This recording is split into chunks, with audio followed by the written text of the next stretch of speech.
lurking, arrogant, throwing fits, ripping shit, tearing it, imperative. Then I'm killing this mic no matter where I live. These derelict rappers acting the fool, this embarrassing is flagrant. That's the nature of this entertainment, and we can't even change it. Guilty before arraignment, now the system tainted. But when we speak, they all laugh at us. And y'all wonder why I'm lacking trust. Trying to fight a giant with attorneys that can back them up. That's church versus science, both sides start acting up. I'm late on my assignment, hopping up a mile high, climbing, obviously never silent. New alignment, I'm defiant, can I describe it? Used to describe it as a young graffiti artist. Before the beard, I always got carded. Hit every bar, even though my bar has been the hardest. The scars on my face, and I ain't always been the smartest. But I'll show you where my heart is. I said I'll show you where my heart is.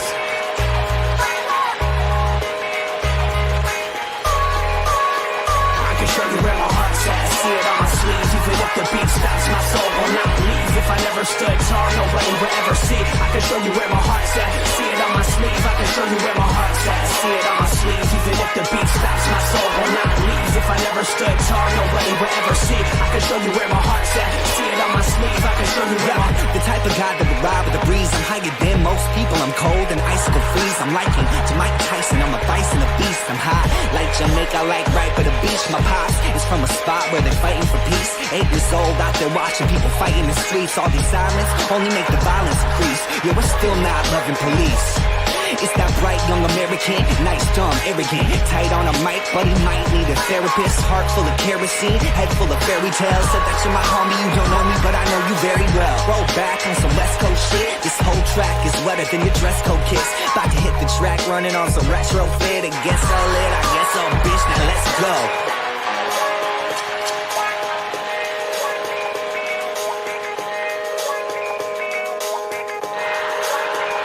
Show you where my heart's at. See it on my sleeve. Even if the beat stops, my soul will not leave. If I never stood tall, nobody. Ladies and gentlemen, welcome to another Tuesday with the Sports Nonsense and Whiskeys, gentlemen. How's everyone this fine evening? Pinky, Robert, cheers, my good fellas. Let's go! That's a holiday Tuesday. week, man. Germany plays on Friday. I'm hyped. All right. Pinky, how you doing, buddy? I think I'm freezing over here. You are having some connection issues, it does look like, my man. Here we go again. Here I go again on my own. No, I'm just kidding. Everybody get ready. There he to goes. poke the bear. We're gonna poke him. Just Well, start talking something that he wants nothing to do with, and then that way he comes back and he's just already angry. right. Well, Caleb, you did say last week that you and the wife would be getting into the Yeah, it dragon. didn't happen. Yeah, I was gonna say. Didn't, I was gonna take the bet on that you weren't gonna watch it, but I figured. Well, there was time, but she has gotten really into Eminem and started like watching the artist. Yeah. Okay.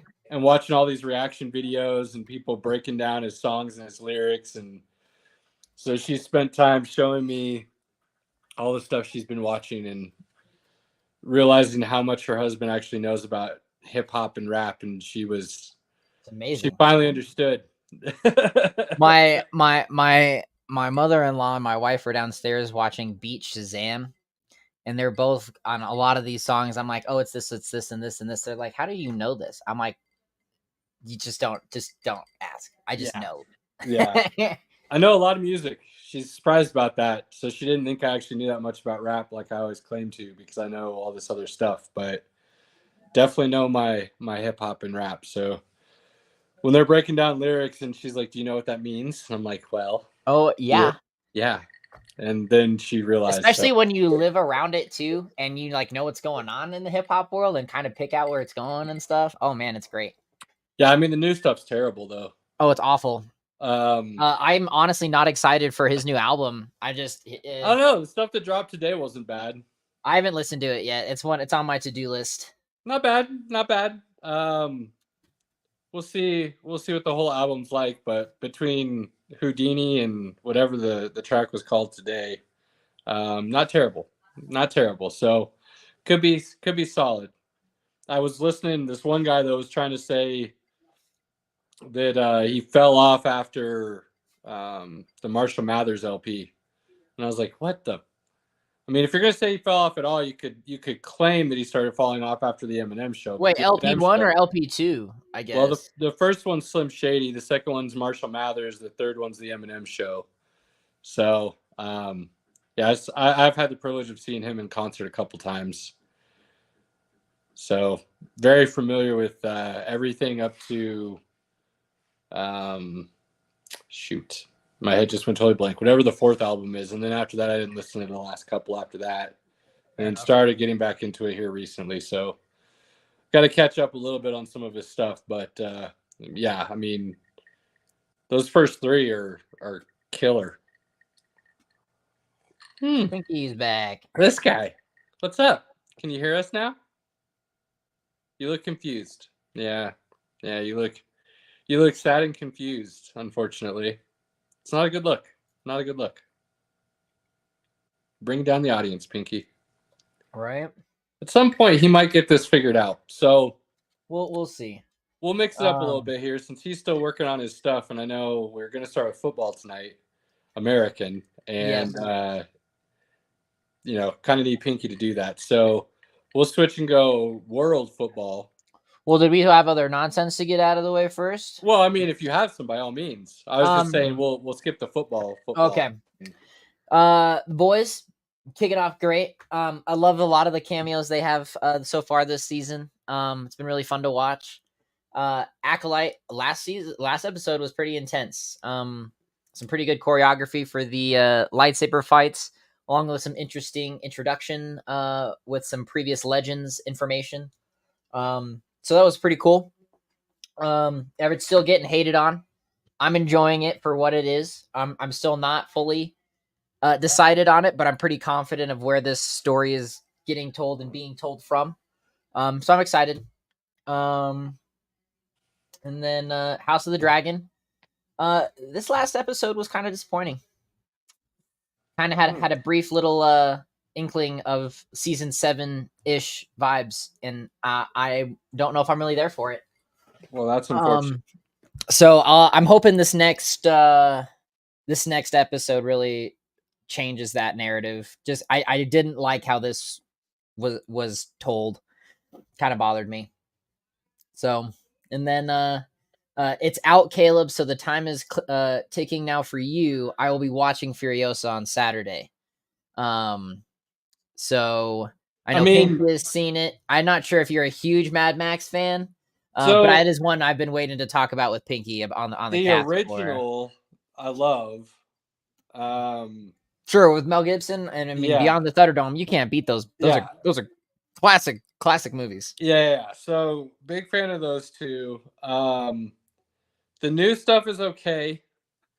I wouldn't say it's anything I'm hyped about by any means. So, like, if you see it and you want to discuss, you go right ahead, and I might eventually catch it on a Saturday afternoon while I'm trying to nap on the couch or something. But yeah, not something I plan on trying to set aside to watch per se.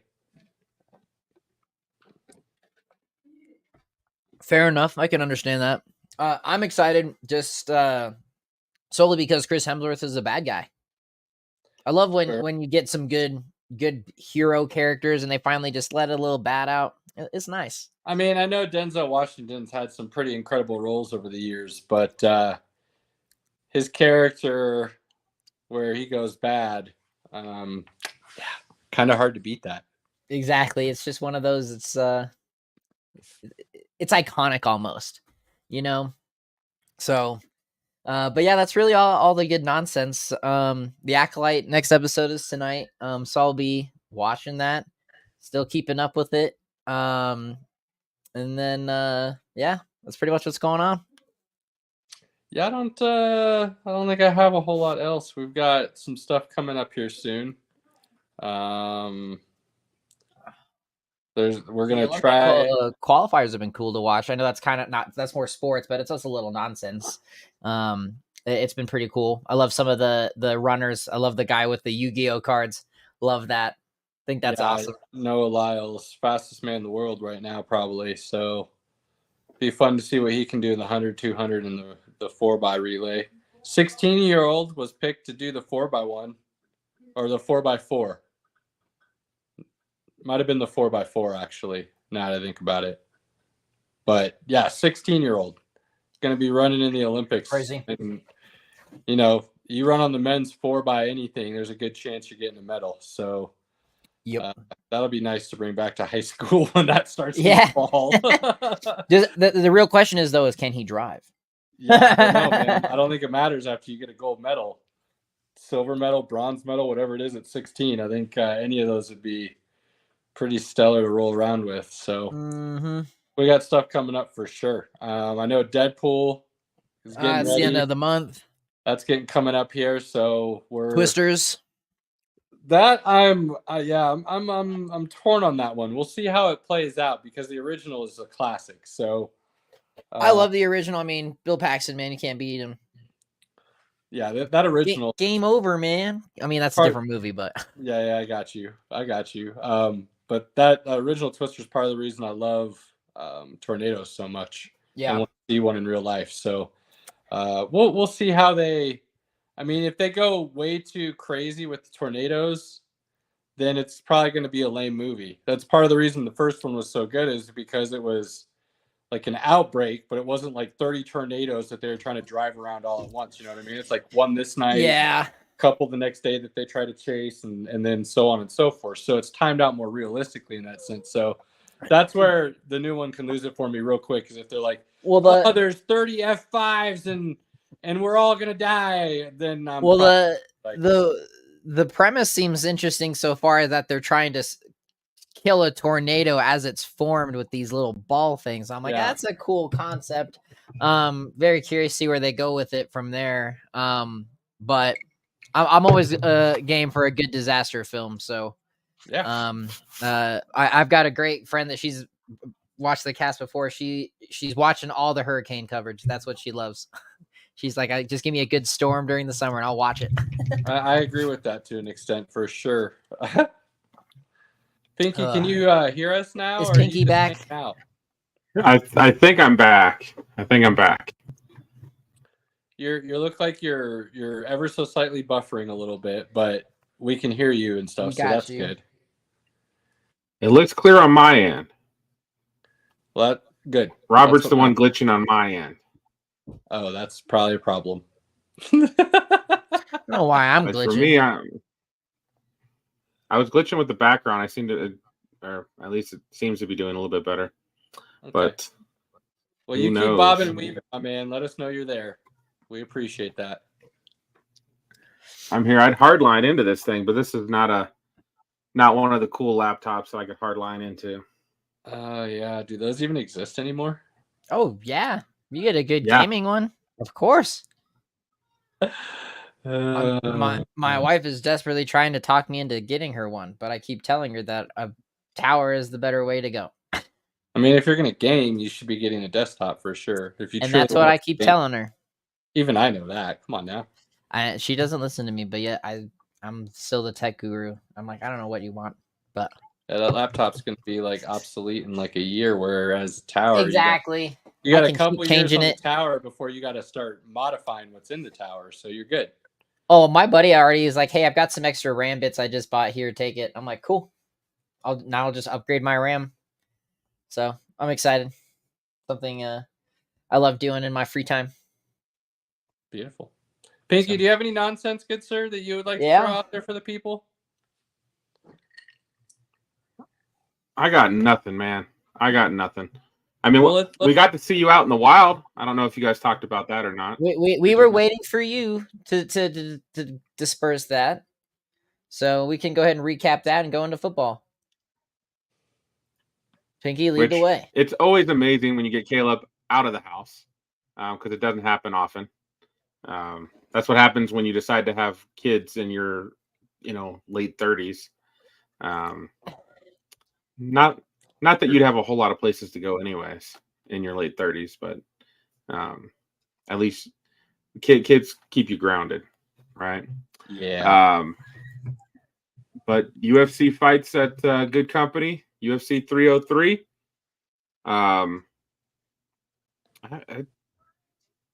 Thank God for the main event. I was kind of out of it, really. That card was lame. that main event was sweet, but that card as a whole was lame. So if it wasn't for that main event being what it was, it would have been a less than stellar evening as far as fights go, which seems to be more common than not, which is, why it's rare that I pay to or go somewhere to watch them. Well, I don't pay for them. So let's go there first. I don't pay for them because that's what happens. Like, you'll be watching some UFC fight night that's on ESPN Plus, and it's amazing, top to bottom. Yeah. And then you get these pay-per-views that are like supposed to be just great, and maybe some of the undercard is pretty damn good. The guys who are trying to make a name for themselves and get a winning streak going and all that. But the main fights a lot of times are duds, man. Just duds. So you never know what you're going to get, which is some of the intrigue. But yeah, I would agree. Without that last fight, the best part of the night was Pinky getting pick number 2 in his fantasy draft. That was probably the best thing that happened that night. So I'll take it. So as far as the fight goes with Pereira, I'm starting to feel like he's a weight bully. Like, that's kind of my take on him at this point. Not that he's not a good fighter by any means. Don't get me wrong there. But to think that he was fighting middleweight and now he's light heavy, and by the time that fight started, he was sitting at, they were saying, closer to 240.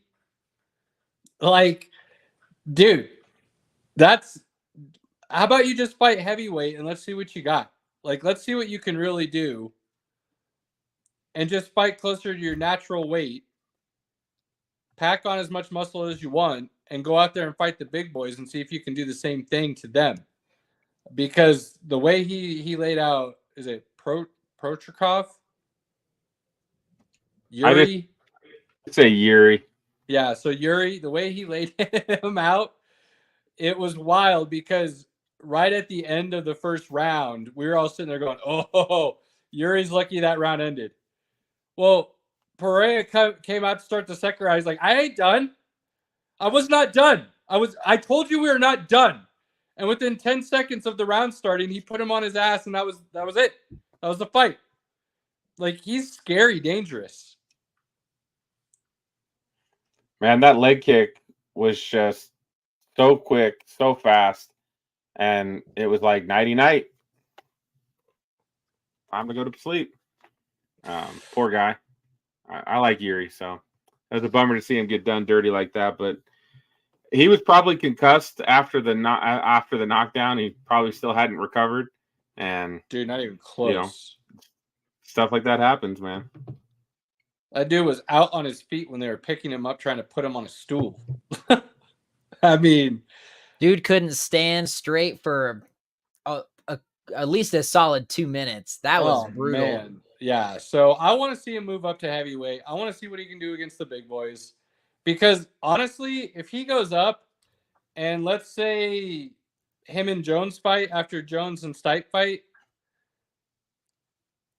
and he beats Jones, like, you start talking about him as arguably the greatest UFC fighter of all time. The way he's putting people down since he came into the UFC. And what he's done it now, 2 different weight classes, and then that would be a third. It would be crazy. Still some work to do, obviously, but if he did that, there would be a conversation. You could have a conversation, but I don't know if I'd put him there yet. But I don't see that fight happening. I do think he might move up to heavyweight and try getting 3 belts in 3 different divisions. I could see him doing that, but I don't think Jones is fighting. I don't even know if Jones is fighting Stipe, really. I feel like he's gonna find a reason to get out of that, and I just don't think he's gonna fight anymore. I think he's done. Well, if that's the case, then it's too bad, because I think that'll be a black mark on his career is the fact that he really didn't fight a whole lot for the end of his career and kind of left a lot of things hanging, kind of similar to McGregor, honestly. So that would be a bummer, but Pereira, the way he's doing work right now is just crazy. Fun to watch. I love the fact that he just keeps fighting. Every 3-4 months we have a Pereira fight. Dude, There's something to be said for that. And he's 36. It's not like he's some young dude doing this. He's Well, just and that's going to He's an work. animal. And that might be why he's putting in that work, because he's only got a limited window to stamp his legacy and make his money. So Oh yeah, absolutely. But I've heard like it takes a solid 3 months to recover from a fight, depending on how it went and what happened, and let your body heal. Not most if you of got his knocked fights. up a little bit.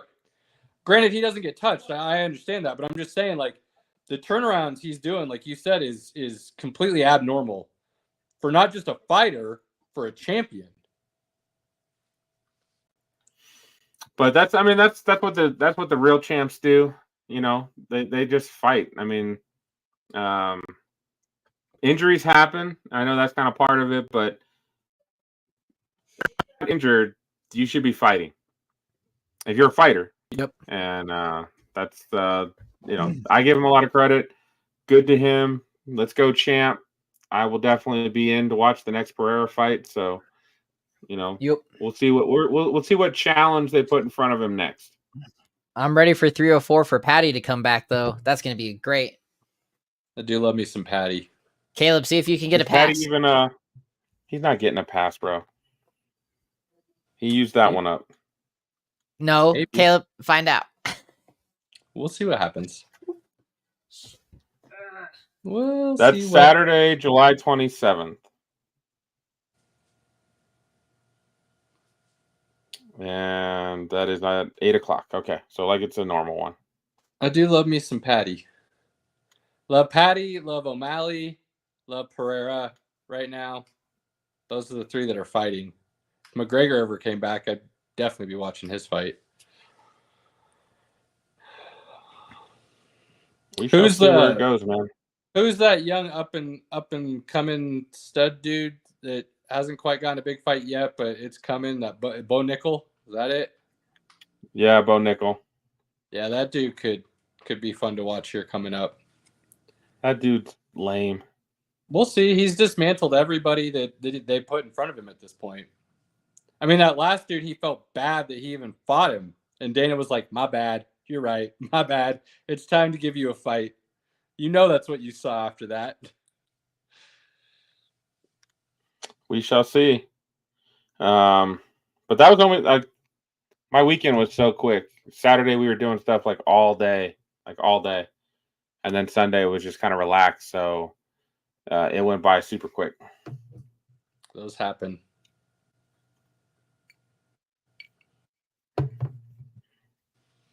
Let's anything else we want to talk nonsense related before we move on to the meat and potatoes of the show? The meat and potatoes. Like, our nonsense isn't part of our meat and potatoes. I mean, it's a pretty consistent. It's kind of like our foreplay. It's our foreplay. It gets everybody warmed up and revving, and then we get into the show. That's Depends how on how what nonsensical we're feeling some days, I guess. I mean, I'm always feeling nonsensical, but that's just me. I love that we say anything that isn't sports that we want to talk about is nonsense. And we just categorize it all into that lump. It's fabulous. Could be anything. Could be politics. Could be what happened this weekend. It could be, dealing with wife and kids. Anything. It's nonsense. That's right. We're here for sports and whiskey. And whiskey. Yeah. I mean, even Robert. His is blurred out. Look, I'm still moving in here. I'm going through stuff. I don't think everybody wants to see my wardrobe, so I'm just trying to, No, it's just funny everybody. that you held it up and it was blurred out like it's some kind of sensor that we have to put up there. I know, right? Drinking. Robert does not have a drink, ladies and gentlemen. He is not. We promise. It's blurred. All right, Pinky. Well, bring us to the meat and potatoes, good sir. Let's start with the big stuff tonight. Let's go. I got a feeling this show is going to, man, I don't know. Are we going to get combative? We might get combative. We might. We'll see. Ooh. We'll see. I mean, I'm feeling good. I'm feeling good. I don't So- know. I don't know. It's kind of hard. We'll see. I think We'll we see. feel pretty similar on what we're about to discuss.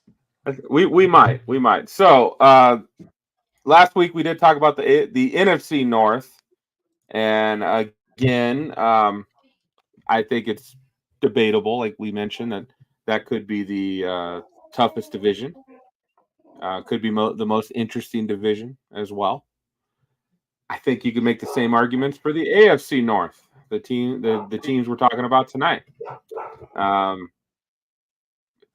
a reminder, the AFC North is being they're going to be showcased on the Hard Knocks in season show.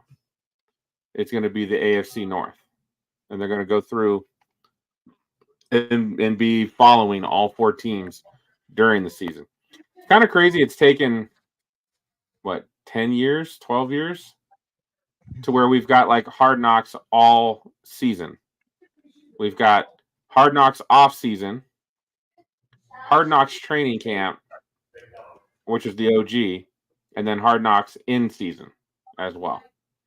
So Yeah, pretty cool that we've come that far. I'm over Hard Knocks.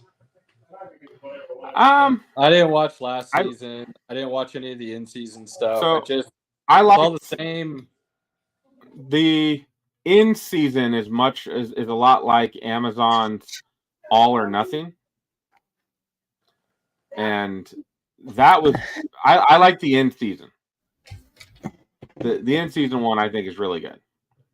The training camp one, it's supposed to get us excited about football, and then excited about some of these players that are lower it down on the roster, might not make the team.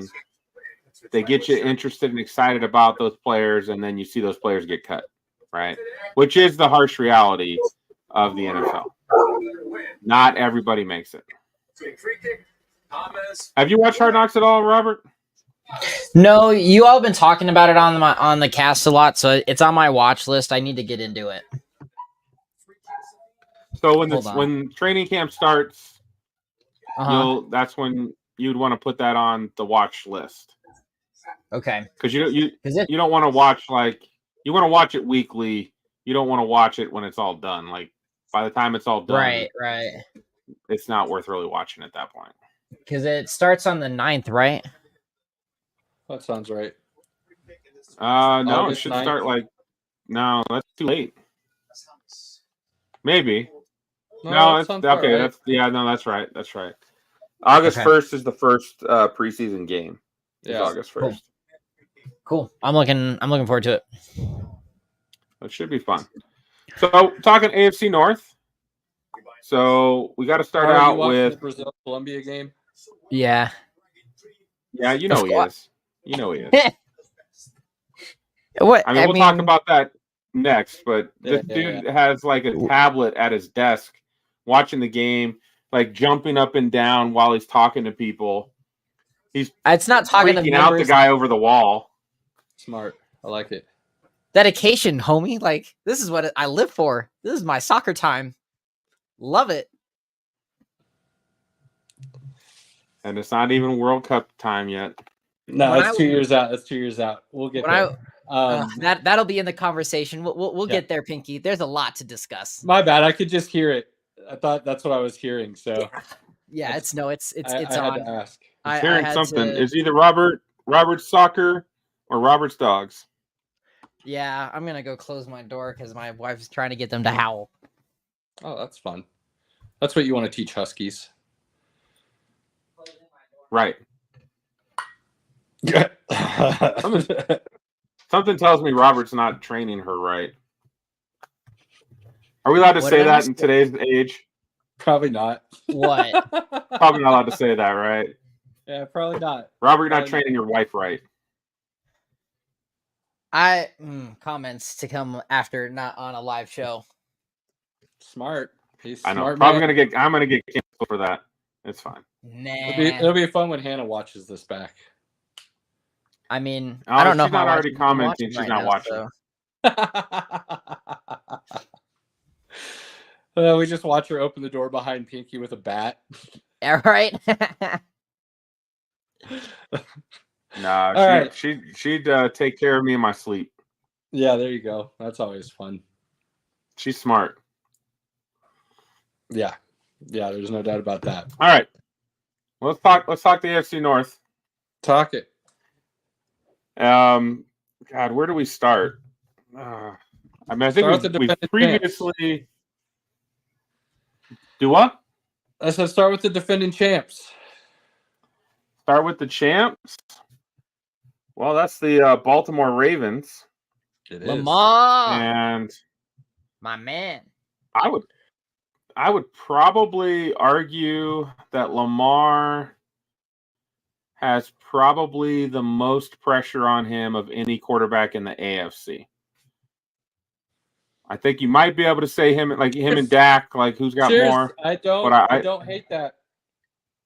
I just think he's under a lot of pressure, and I think people would take that, different ways. But right now, Lamar's got 2 MVPs. He's got tons of stats. He has tons of highlights. All Lamar is in the regular season, he's Superman. In the playoffs, he's Superman with a knife of kryptonite in his back. That's what the playoffs are for Lamar. I wouldn't go that far. That for whatever reason gets so injured by the end of the season that they're not playing with all their weapons. His playoff stats are 6 touchdowns and 6 interceptions. I know, but again, in all of his playoff games. It's crazy that, like, you go back and look at the rosters he was playing with in the playoffs, and you're like, oh, okay, like, yeah, that makes more sense now. So they need a season where they go healthy into the playoffs. Superman, you got to get it done, man. Mahomes isn't winning the Super Bowls he has. I would argue that Super Bowl the Chiefs won last year had less talent on that offense than any Lamar Jackson team. No. Because that Chiefs offense was really bad last year. It was pretty good by the time the playoffs rolled around. They figured out Rashee Rice was the wide receiver. Travis Kelce was there. Pacheco was a solid running back, one of the best O-lines in the game. Don't downplay what they found at the end of the season just because of the way it started. I mean, the Ravens do the opposite. They start off hot because everybody's healthy, and then by the end of the season, they're playing with their 6th-string running back, half their offensive line. Their starting tight end, who's arguably the best tight end in the league, is out. They don't have a wide receiver. Like, there's more context to Lamar's just really bad in the playoffs than just Lamar's really bad in the playoffs. Now, I'm not saying those are all excuses. He hasn't played great by any means, so I'm not trying to let him off the hook. But I believe there's some more context to why he hasn't played great than just simply himself not shining when he needs to. Now, he does need to step up, so I agree that there's a lot of pressure on him this year because of what they put around him now, better offensive play calling. I mean, that run game should be scary dangerous with Derrick Henry, who I believe still has an easy, solid 2 years of prime left on him. So, I mean, weapons all around. Like, he does have to prove something this year. I think an AFC Championship game at a minimum is kind of what he needs to be at. I mean, they were there last year, so I feel like he's definitely, like, him and Josh Allen are almost in that same spot of, Super Bowl or bust. And, God, how does it suck to be both Lamar Jackson and Josh Allen? That it's almost like back in the day when Brady went to almost every Super Bowl and you had Rivers and Roethlisberger and Manning. Like, can we get one? Come on, Brady, can you let us get in one? That's what Mahomes is doing to Allen and Lamar. And I mean, he let Joe get in one. He let Joe get in one, but Lamar and Allen, I feel like, are both in positions where even if they won one, if they didn't just play lights out for the whole playoff run, they're still going to have the same amount of doubters. Like, it doesn't matter. Even if they win one, I feel like people are still going to be like, well, he played average. Like, if they don't just play lights out, I think they're still going to have doubters on both of them. I think Now, they just need to win some one. of them. It'll quiet some of them, obviously, but I think they're both in a position at this point in their careers where the people that are doubters or haters are always going to be that way, regardless of what they do. Well, I mean, Lamar's got 2 MVPs. One of them's unanimous, right? Like, I mean, not sure what you're still trying to hate on. Still trying to call him a running back, this, that, and the other. Like, running back wouldn't still be the starting quarterback of that team, leading them to the playoffs and one of the Super Bowl favorites. You know what I mean? Like, it's just not the way that works. I mean, he's advanced his game. He has. He's gotten better, but he's still this. Again, according to, I'm not sure what website tracked it. There was 2 quarterbacks that were at the bottom of the league when it came to, when they tracked all incompletions and how inaccurate their incompletions were. Lamar was second. Yeah. The only other guy, the worst, and it's not Russell Wilson. Justin Fields. No, it wasn't Justin Fields, actually. It was Deshaun Watson last season. Oh, okay. Interesting. Deshaun Watson was, when they tracked all incompletions and how inaccurate his incompletions were, he was worse. Deshaun Watson was the worst. Lamar Jackson was second. I guess that's not crazy surprising given how much time he was out of the league, and last year was really his first full year back. Getting a play. It wasn't even a full year. It was just he got. Well, then he got hurt. I know. Then he got hurt. So, what did he play? 10 games, I think.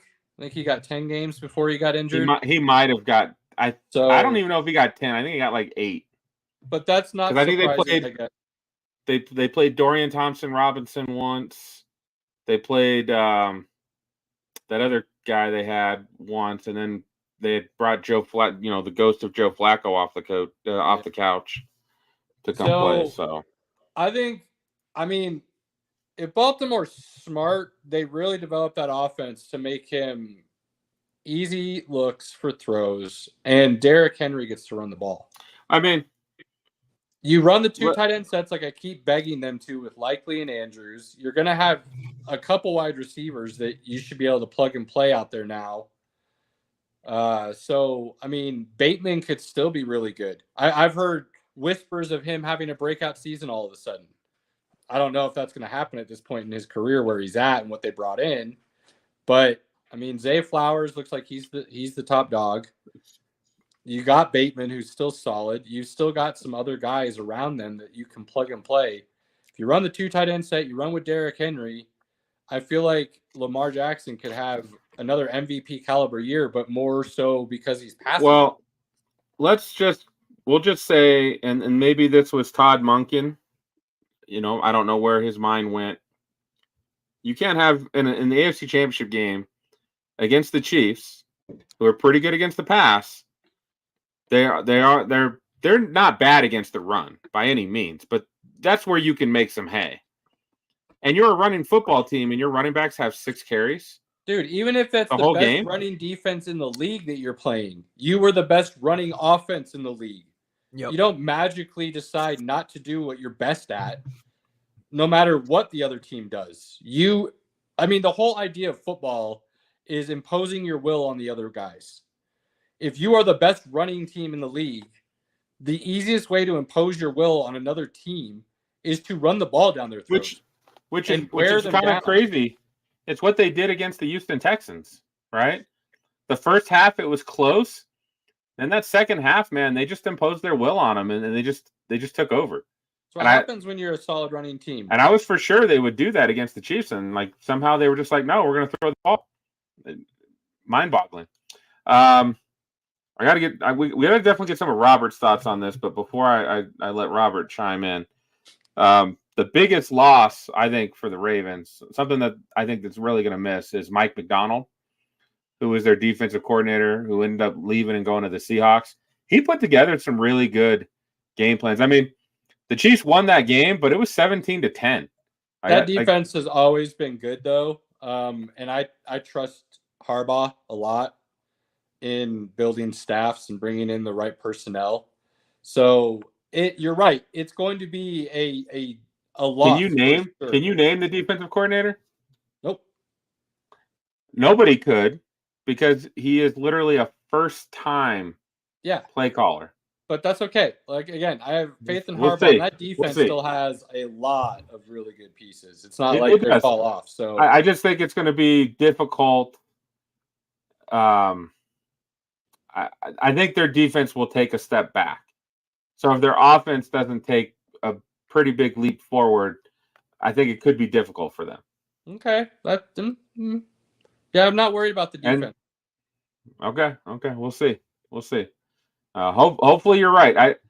I don't like seeing a guy, get his first opportunity and then just like completely fail, right? It'd be nice to see him, do well, grow into the role and have a job and feed his family, right? That's what happens when you can't do the job is you end up out on the street and you can't feed your family. Real quick. Right? I will say I like the Ravens to repeat. I like the Ravens to repeat. So I'm not as concerned about the defense. I think the offense will take a step forward. So I really like what they've got going there. And I still think Lamar is going to continue to prove people wrong about him.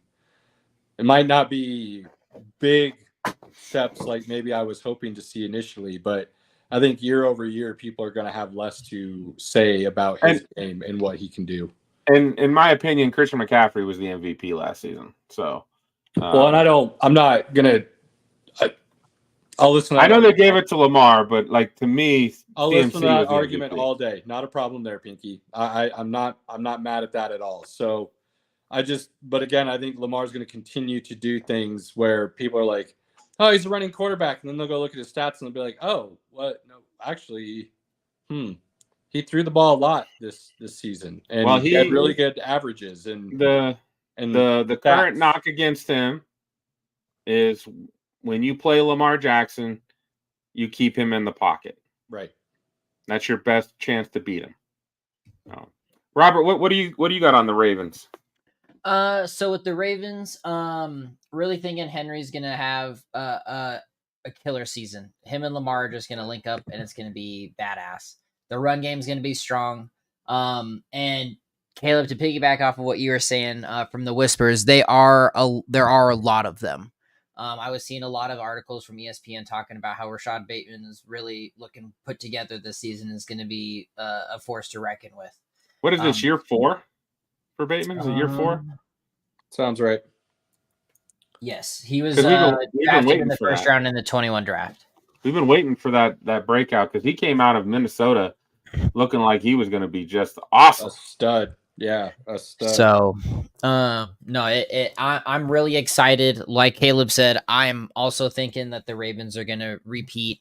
And I really think this year they're going to go through it. As long as they hold together strong with the defensive coordinator, and then as long as Harbaugh, keeps the run game strong and where it matters, I think it'll be great.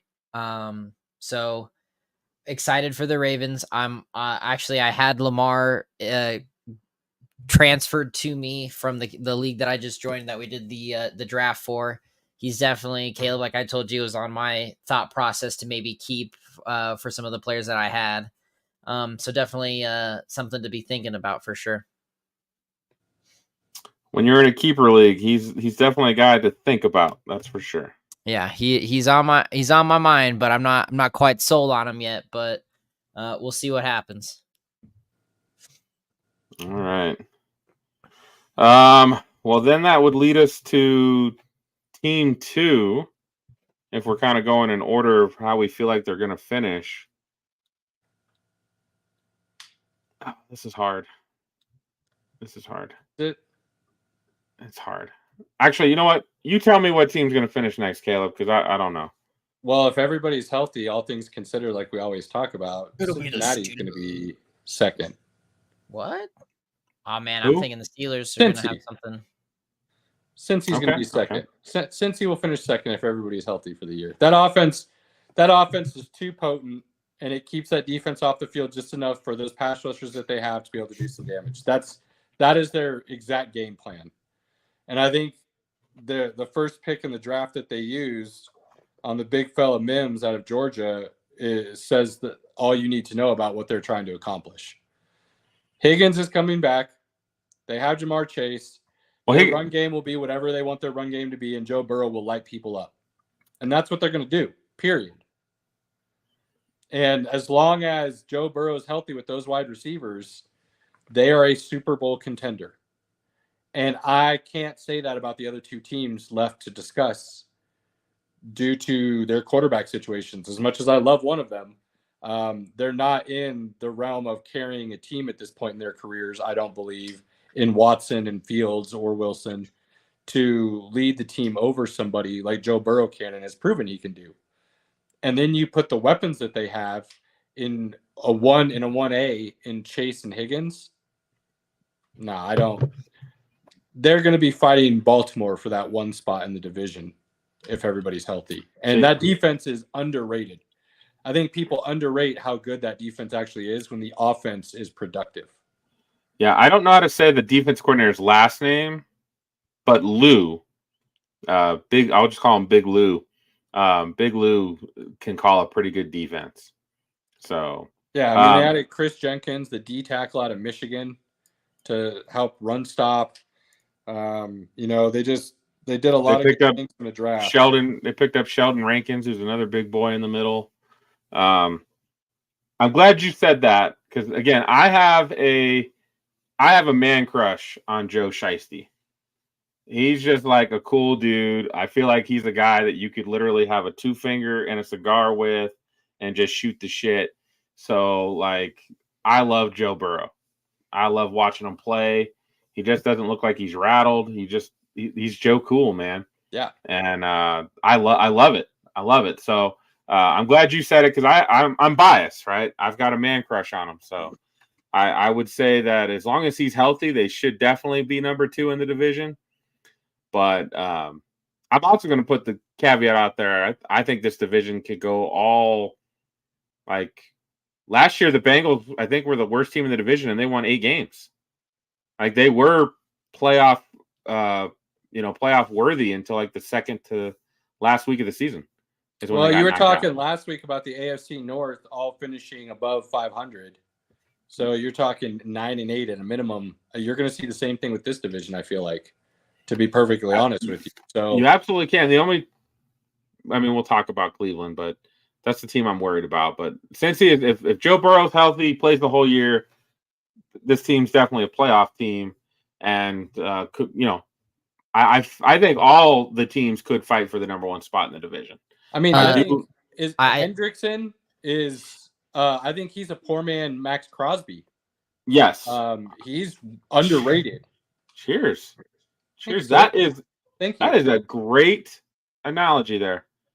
That's a great call out. Appreciate that. So I think while people want to talk about the defenses in Pittsburgh and the one in Ohio with the Browns and then even Baltimore, Cincy's defense is underrated. And if that offense can actually produce and not leave the defense on the field all the time, I think you see a potential top 10 defense in Cincinnati, in all honesty. So I think the fact that people are underrating that as much as they are and forget, I think for some reason, how good Joe Burrow really is. They're going to be fighting for the division. We are going to, Zach Taylor, I think, was the one calling plays, I think. So I think we're still going to be okay there. But the Bengals did lose their offensive coordinator because he went to Tennessee. He's the new head coach in Tennessee. I think it's Kyle Shanahan, LaFleur, McVay, that kind of thing where he has OCs that will move up and get jobs. Andy Reid started it all, right? There's still confusion on why Bieniemy, and there's enough rumors going around now of why he's not a head coach. But still, that's Andy Reid. He's got OCs, and they might go on to succeed or fail, but he was the one calling the plays. So, yeah, Bengals will be fine there still. Yeah, their OC, it's kind of like the Ravens DC. Never heard of him. He's been on the Bengals staff for a while, so it's not like he's out of the blue, but he is not he's not well known.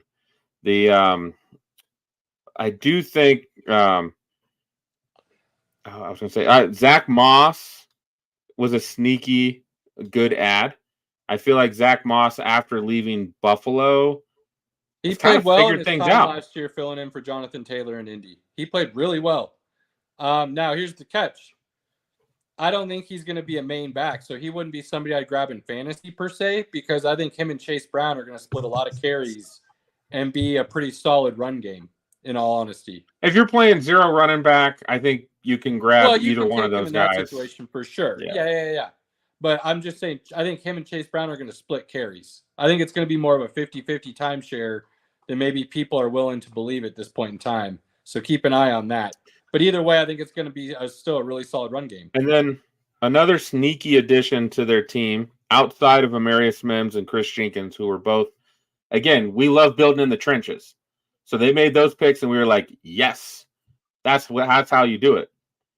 Jermaine Burton could be sneaky good from Alabama, right? Yep. You could say at least this last season didn't have the best throwing quarterback making him look good, right? Sure. And I think he got hurt the year before, so he hadn't really gotten to show what he could do. He still went third round. I think if I remember right, he's blazing fast. He's going to be a solid replacement for Boyd, I think, in that third option in that slot position. Keep an eye on him to have a really sneaky good year as a rookie for sure. So totally agree there as well. And who knows? They may even get something out of Mike Gesicki. Maybe. Did somebody hit the post, Robert? That was a really close free kick. Okay. You can always see when Robert he gets excited for a second. It's like, oh, disappointment. Everybody just listen to the announcers. Right. Yeah. I was actually had it turned up because I was watching one of the penalties they just called for. It should have been an advantage, at least in my eyes, and they didn't play it. But we'll get to that. Don't mind me. Yeah. You're up next, Robert. But what do you what are your thoughts on the Bengals? So I'm not too overly familiar with the Bengals, other than Joe Burrows and Anakin look like wannabe right now, and it's fucking hilarious. That's how cool Joe Burrow is. I'm excited for the memes to come this season for that, because they've already been epic. So, really on the other side of that, I don't have much about the Bengals. I don't know too much about the AFC North, other than the Steelers, with what's going on with them. But I know they're kind of a swing thing normally. But I mean, Mike Tomlin, man, always has a winning season. Feel like they're still going to be pretty dominant in their games. Did we do a bad job teaching this guy? No, he's just not there yet. Give him some time. Okay. Hey, man. I mean, when did he start? February? Like after the Super Bowl? I'm already a failure as a father. I don't want to be a failure as a mentor as well. So. He He hasn't gone through a football season with us yet, Pinky. Give him time. Yeah. Okay. He's got fantasy. He's got fantasy to pay attention to now. He's gonna have. I got two fantasies to pay attention to now. He'll catch up. I'm getting there. He'll catch up. Okay. All right. I like Cincinnati a lot. In time. I was trying to find. I've got a Burrow jersey. I was trying to find. It's so clean. It's one of my favorite jerseys. I forget what season it was. I think it was 2 seasons ago, maybe 3 now. But Cincinnati put out these badass white and black jerseys. Oh, the black ones. And I was almost bought one just because of how awesome they were. I like the icicles. That's what Pinky's got, if I remember correct. No, I've got their black. Oh, you do have the black one? Oh yeah, here it is. I love it. It's clean. Got the nice orange on the side. All black.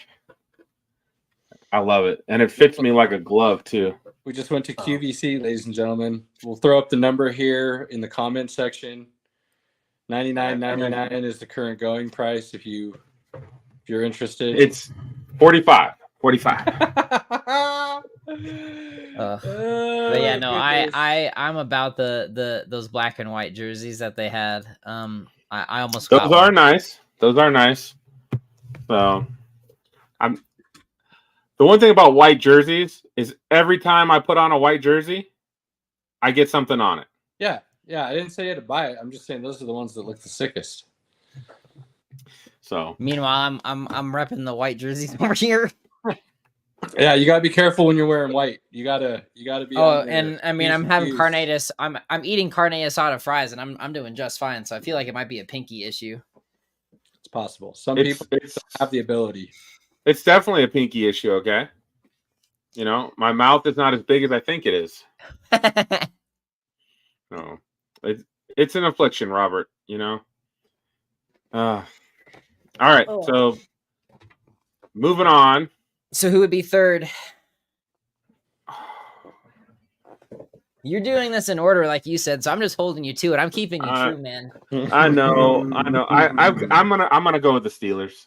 Yeah, you are. Smart. That's right, you are. and we'll talk about why in a second. But for the Steelers, look, I think there's a lot to talk about with the Steelers, and I think we'll have a decent discussion here. I'm going to say this. I love that they picked up Patrick Queen from the Ravens. He feels like a Steeler. Yeah, he does. Like he felt like a Raven. Now he feels like a Steeler. Fast hitting linebacker. I'm in for that.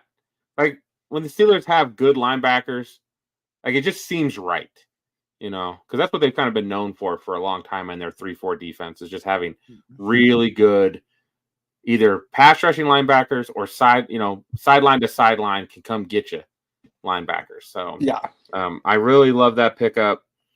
A sneaky good pickup they made, and this is probably not on everybody's radar, but they picked up Cordell Patterson. Robert, do you know why that's a sneaky good pick? This is some trivia here. Cornell Patterson. I'm looking it up. Corduroy. So yeah, he is literally just a guy that you get the ball in his hands, and he does the rest. He's nicknamed Flash. So, all right, I'm seeing where you're going here. Okay. No, that's Cordell Stewart. Yeah, that's Cordell Stewart. No, I'm looking up Cordell Patterson. I don't remember him being called Flash, but he is fast. Oh, wait, Cordell Stewart was Slash. Slash, yes. When did they start calling Patterson Flash? When did that I don't know. This is on his about on Google. I mean, I don't know. He's been on a couple teams now, so I don't really know. But okay, with the new kickoff rules, this is a really, really smart play because he can play running back, wide receiver, and he's going to be your kickoff guy. Like, that's awesome. And the way that they're going to do kickoffs now, kickoffs matter. And the return game is going to matter again. And I would not be shocked if we see him house 1 or 2 this season. Nope, wouldn't surprise me in the least. So I like that a lot. Man, I'm almost out of whiskey already, boys. Shit. Ooh, that's a tough one. Not to mention, I love the Steelers draft. Love it. Yes. They went. And what was their need going into the draft, Pinky? Offensive line. Did they address that in the draft? You know, I think they threw enough darts as they could at it. That's for sure. Yeah, they did. They got Fontenot from Washington. Awesome. They got Zach Frazier as an inside player. He's, nasty. And then they got a Division III guy, Mason McCormick, who is also mentioned to be one of the nastier guys as well. They added Roman Wilson, wide receiver from Michigan, who, when the Steelers draft a wide receiver, they're typically right. Yeah, and I said this, and people wanted to tell me I was an idiot for it, but I think they're missing the point that I was trying to bring, and I'll try to say it better here. But he possibly could be the best wide receiver in this draft, and we don't truly know what he's capable of because he played at Michigan, where they didn't really throw the ball like they did where the other top wide receivers went. Now, I'm not trying to say he's better than Marvin Harrison or Neighbors or even a Polk or McMillan out of Washington or anything like that. I'm just saying that the untapped potential that he has could be way off the charts. And alluding to what Pinky just said, if the Steelers draft a wide receiver, you should probably pay attention to who they drafted, because they have a pretty damn good track record when it comes to drafting wide receivers. So when I said he could be the best wide receiver in the draft, I wasn't saying it literally like I think that he is. I'm just trying to say that because he played at Michigan, we don't really know how good he is as a wide receiver because they just didn't really throw the ball. So I would just tone that statement down just a little bit by saying he could be a really damn good wide receiver. Like when you say he could be the best, I don't see that happening. Odunze or Marvin Harrison are going to be There's awesome. plenty of wide receivers over the years that weren't supposed to be the best wide receiver in their class, and then they were above a lot of big names. It happens all the time in the NFL. So it's not like I'm saying something that is abnormal for the NFL. You know what I mean? And I think that's where people are getting all crazy. Yes, Marvin Harrison's going to be really good. I don't doubt that at all. But nobody saw Tyreek Hill coming. And then look what he is. Roman Wilson can run. And he's got great hands by all accounts. So I'm just saying that it's worth paying attention to when the Steelers draft somebody like that we don't know what their ceiling could be because of what they played and were able to put on tape. And then the fact that I think the Steelers could be really good this year. And they're going to put the ball in the air. Well, they're going to run the ball. They're going to run the shit out of the ball. With Warren and Harris, they're going to run a lot. Arthur Smith runs the football. That's what he does. People realize. He passes enough. Tannehill was a top 6 quarterback 2.5 years, almost 3 years in a row in that Arthur Smith offense, because it gives you a lot of really open, good looks. So while they may not sling it 30 times, you'd be surprised that they're still doing it 25, and the yardage compiles because of the looks that those quarterbacks get. So whoever's playing that Steeler behind the center, I think is going to have a good year. Which, for the first couple of weeks, it's going to be Russell Wilson. Man, I hope not, but it's sure starting to lean that way. It's going to be Russell Wilson until he has a few of his Russell Wilson games. And I personally still think it's smarter to start Justin Fields because you know what you have in Russ. So if Fields plays bad, you can bring Russ in, but you may as well let Fields go from the jump and see what he can do. There's just a higher ceiling there. So not trying to have my bias of Fields and he's not gotten a fair shot. Just thinking from an NFL organizational standpoint, you didn't pay Russ anything. You are paying Justin Fields more. You did give up something to get him. I would let him go out there and see if he can play or not. And if he can't, then you don't have any hard feelings or bad feelings about the acquisition. But I feel they're more happy about him being the emergency plan if needed versus let's roll him out there. I just don't understand why you would trade for him if you weren't going to make him the starter knowing you have Russ. It's not like they got him and then went out and got Russ. They had Russ already. I mean, so, at the end of the day, you traded a 6th-round draft pick for him, so really that doesn't even matter, really. I know. I'm not saying they gave up a lot. I'm saying they gave up something, and you're paying him more. So, to me, I would rather see what the young guy who could potentially be the franchise quarterback can do in a competent offense with actual talent around him rather than Russ doing Russ things. Which I think will be average above slightly. So you know what you're going to get there. I mean, if they run the football, play action, I feel like you're going to get pretty similar numbers as he had this year. Yeah, close to 3,500, 26 touchdowns, 8 picks. And I agree. And again, you'll win some games because they won 8 games. They won 9. Broncos won 8. Oh, I thought you were talking about the Steelers. Sorry, my bad. No. The Steelers did win 9. I got you. But the Broncos won 8. Yeah, I would rather know what my potential if I have the potential, this isn't like it's Justin Fields' first year starting. You know what I mean? If that was the case, I could see you sitting him if you had drafted him late or whatever, and you had Russ. Then I would understand that. But it's not that situation. So I would, and again, trying to just remove the Justin Fields fan club from me, just the situation of what they had there. It would seem to make more sense if you have a true competition in training camp and it's close. I would run Justin Fields out there with the talent that they're going to have around him and see what he's capable of. Now, I will say, either way, whoever plays quarterback for the Steelers, I think Najee Harris has a great year. I think Jalen Warren has a good year. And I think George Pickens has a great year. I really do expect pretty big things from this offense. I think Warren's numbers might not look as good. At least he won't be as productive in the passing game. Russ doesn't hit. I mean, Russ and Justin Fields are not great at hitting running backs.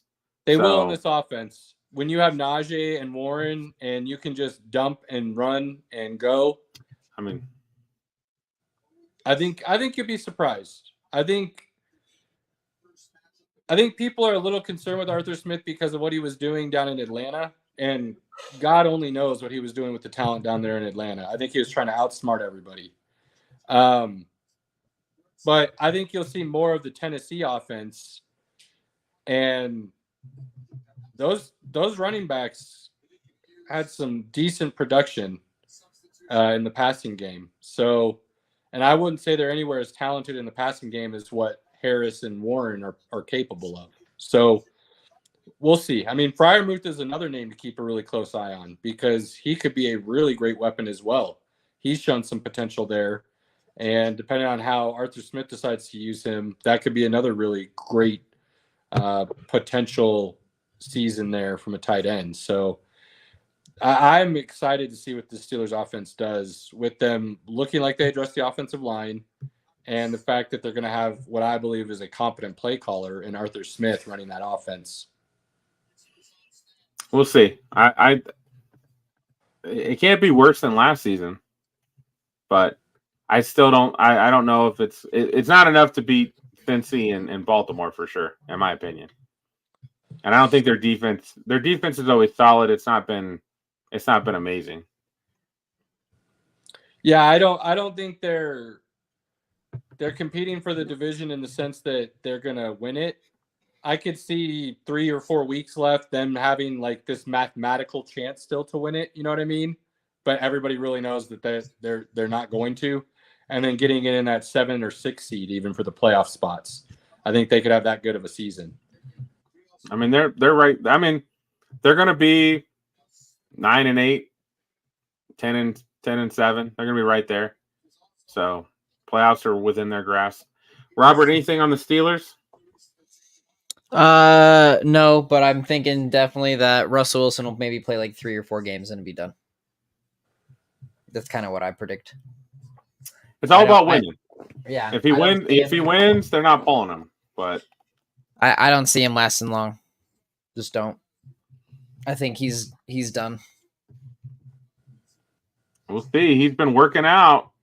You know, the one thing that happened between last year and this year, he don't have Sean Payton telling him not to put out those social media videos. So he is going to be the best backup in the NFL at the start of the season. I wouldn't. I think he's still starting, Caleb. He's starting, Caleb. Sorry, bro. Nice one though. You tried. We'll have the cast to come back on. So if we're wrong, Pinky, we eat crow.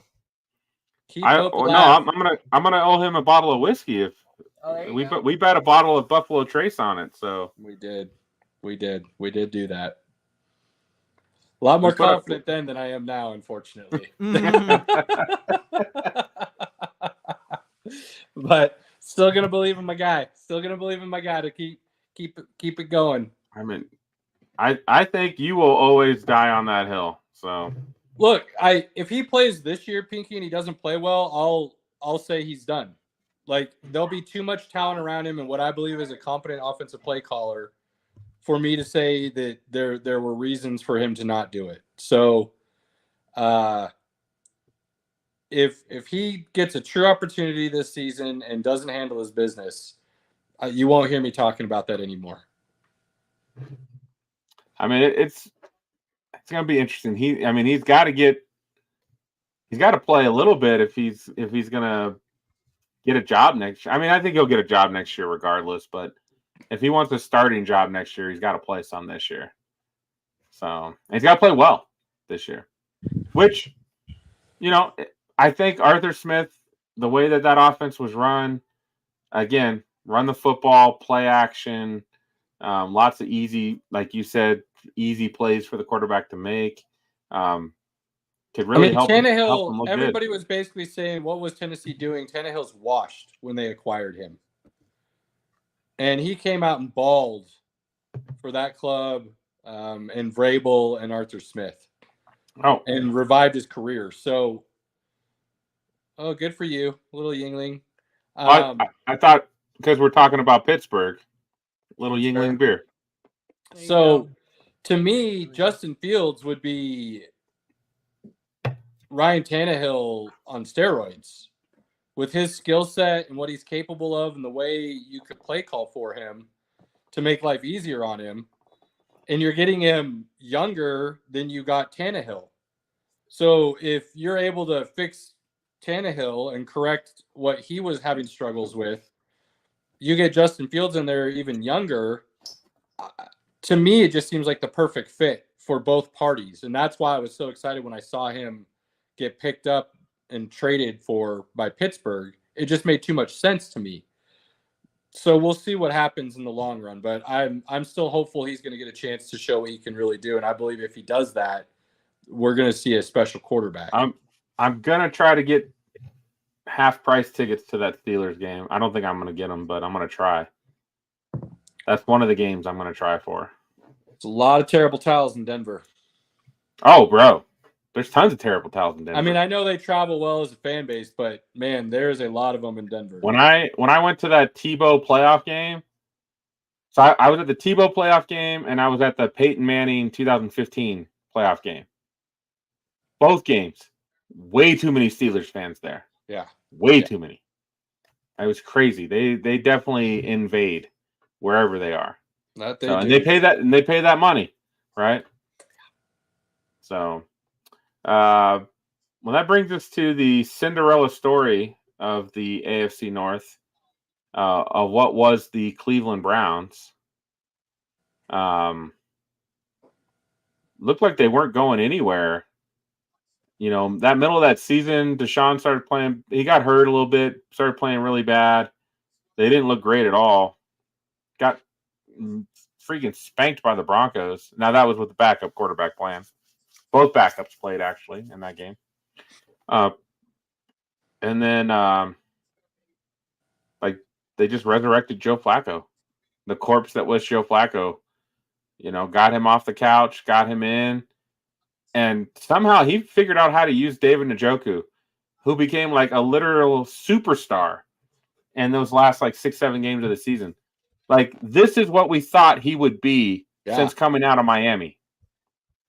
And he's had flashes, but that was 6 straight weeks of nothing but great, great performances every single week.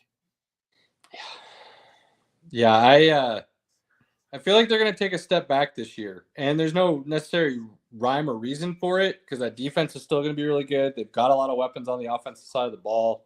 I think Watson plays okay. I just think they're going to be one of those teams that every year there's 6 teams that flip from playoffs to non-playoffs, and I feel like Cleveland is in that category. And look at their division. Their division alone says somebody's going to fall, and I just feel like Cleveland's going to be the ones on the outside looking in. Right. I think Cleveland's still the team. When they walk into any game, you're not sure they're going to win, but could they go out and beat the brakes off of somebody any given week? They can. Yep. And then could they go out and look horrible against a team? I just feel like they're like the Jekyll and Hyde of this division. What are we going to get on any given Sunday? Now, I will say this. If we get 90% of Deshaun Watson from Houston, that changes everything. That absolutely changes everything. I just don't know if that guy's there anymore. I don't either. That's the thing. And you know how big I was on Watson before shit hit the fan. He was my first Justin Fields, really. And you even came around on him quite a bit there before everything went down. So the potential was ceiling of being arguably the best quarterback in the league. That was trajectory. And yes, I'm dead serious when I say that. Bro, he had Mahomes down 28-7. Yeah, and then Bill O'Brien made some decisions as a head coach that will haunt him. And then they lost like 52-28 or something. So his ceiling, his potential, his skill level was crazy high. You take 2 years off though, 2+, and then a couple injury seasons, and it changes everything. Well, now and now with that shoulder, yeah, you know, is it going to be back to normal? Is it always going to have a little kind of a hiccup in there when he's throwing? So I think they did bring in good insurance. Yeah, they did let Joe Flacco go, but they did bring in Tyler Huntley and Crab Daddy. You know I love me some Crab Daddy. Yeah, you do. So you big J-Mo fan. I like, only so many guys could get caught doing stupid stuff and not get completely canceled in life, right? And J-Mo's been one of those dudes. Like the whole stealing crab situation, the whole grabbing an Uber driver's privates and getting away with that without a lot of harm there. Eating W's in pregame speeches. Right. So maybe he's matured by now, maybe. But at least I think he's at least some insurance for if Deshaun comes out. Although Cleveland's still in, this is the third year of a 5-year, completely guaranteed contract. Yeah, they're not.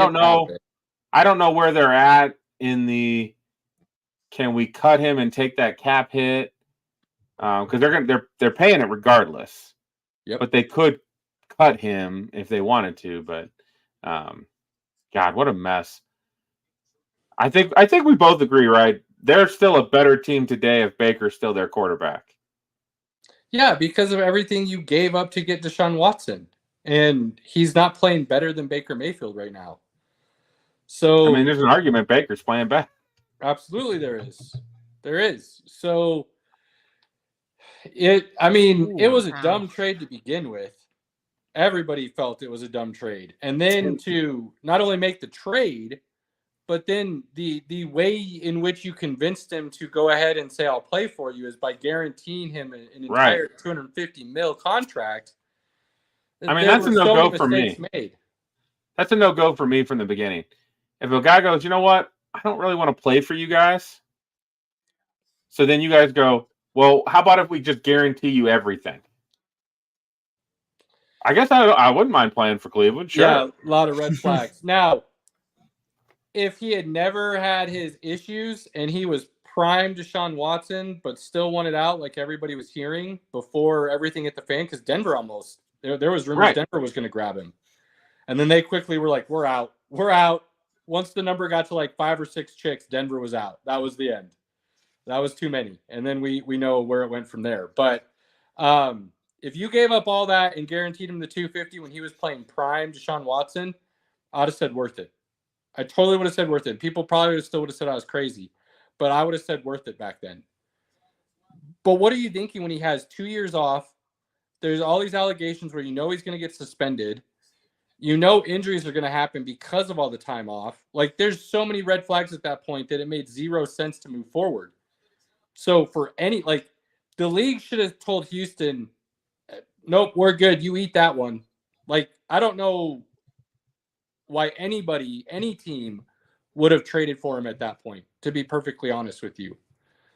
And Atlanta's got to be stoked at this point.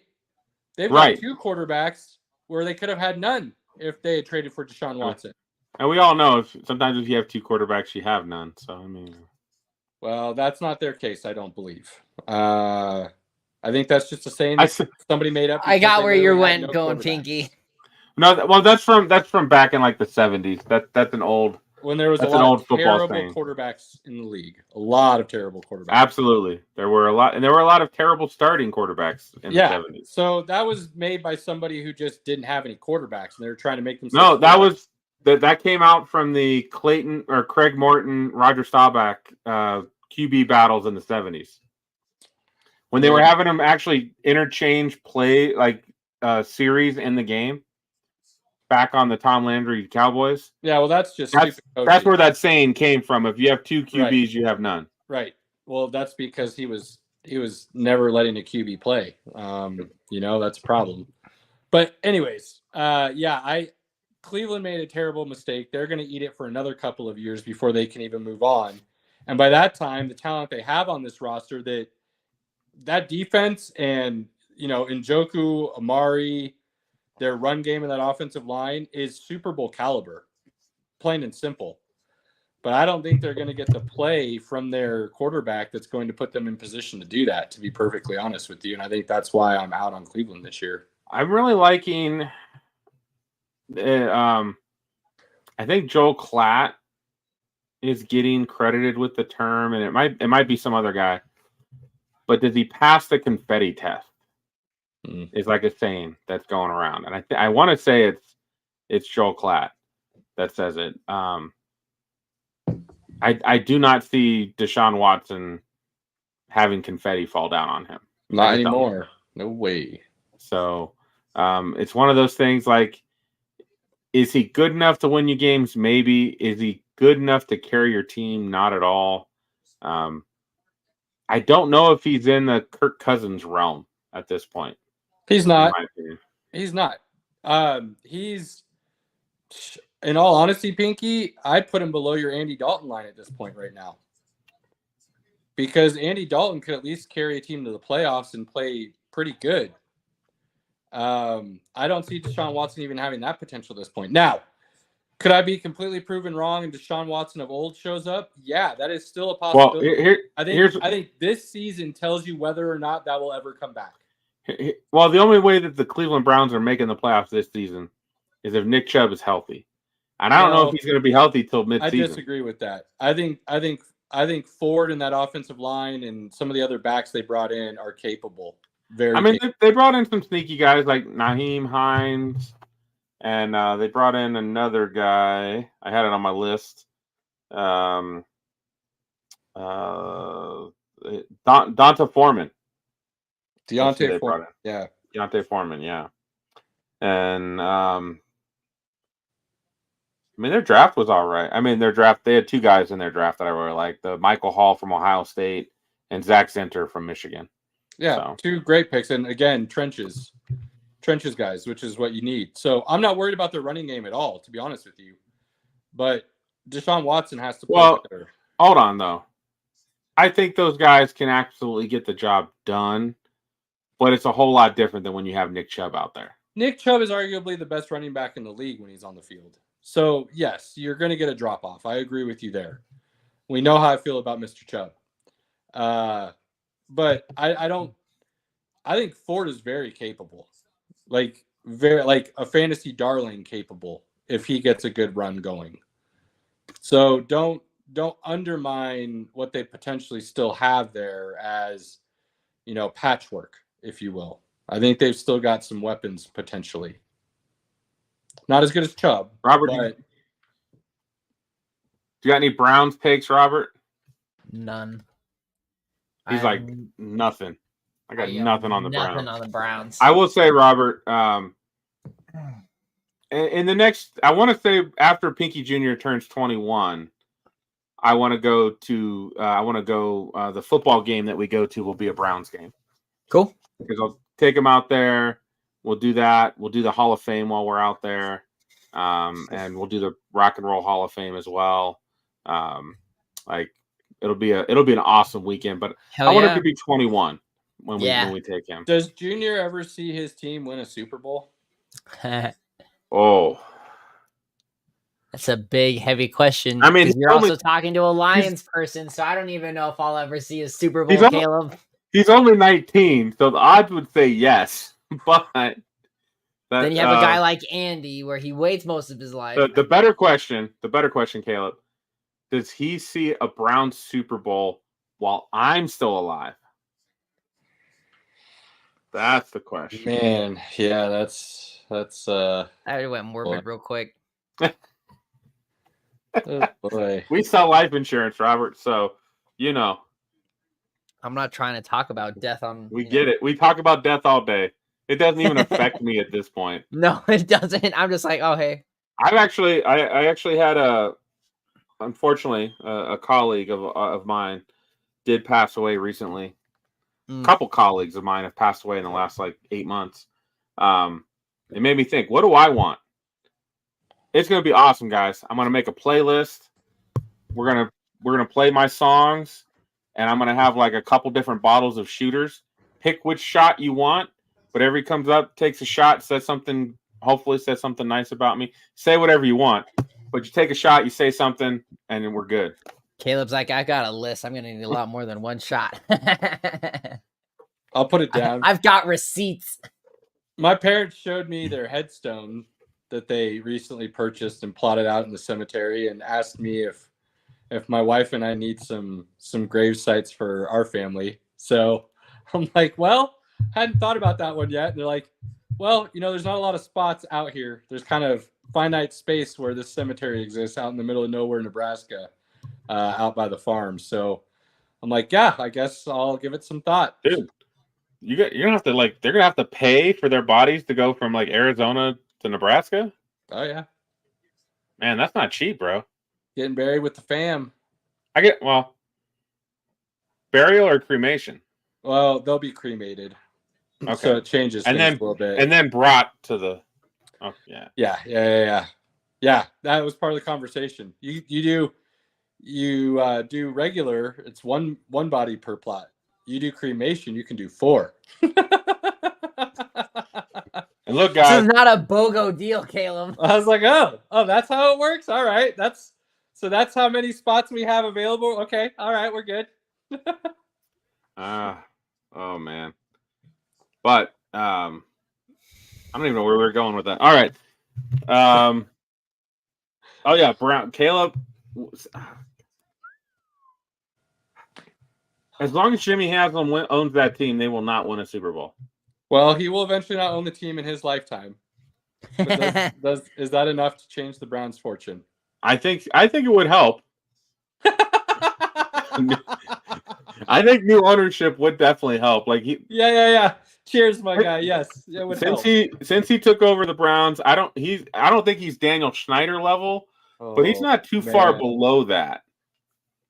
Wow. Yeah.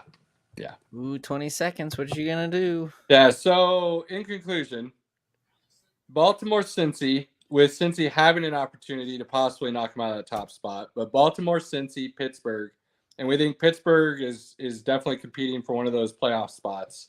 And then the Browns are kind of outside looking in and have a down year compared to what they had last year.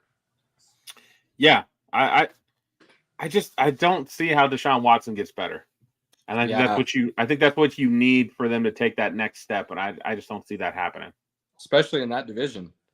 Yeah, I'm excited to when we do the schedules and actually pick records to see the schedules of the AFC North and the NFC North and go through these divisions to see if it ends up. I can tell you, Cleveland's starting 0-1. Well, I mean, that happens for a lot of teams every year. Well, hold on. Might have to rethink that.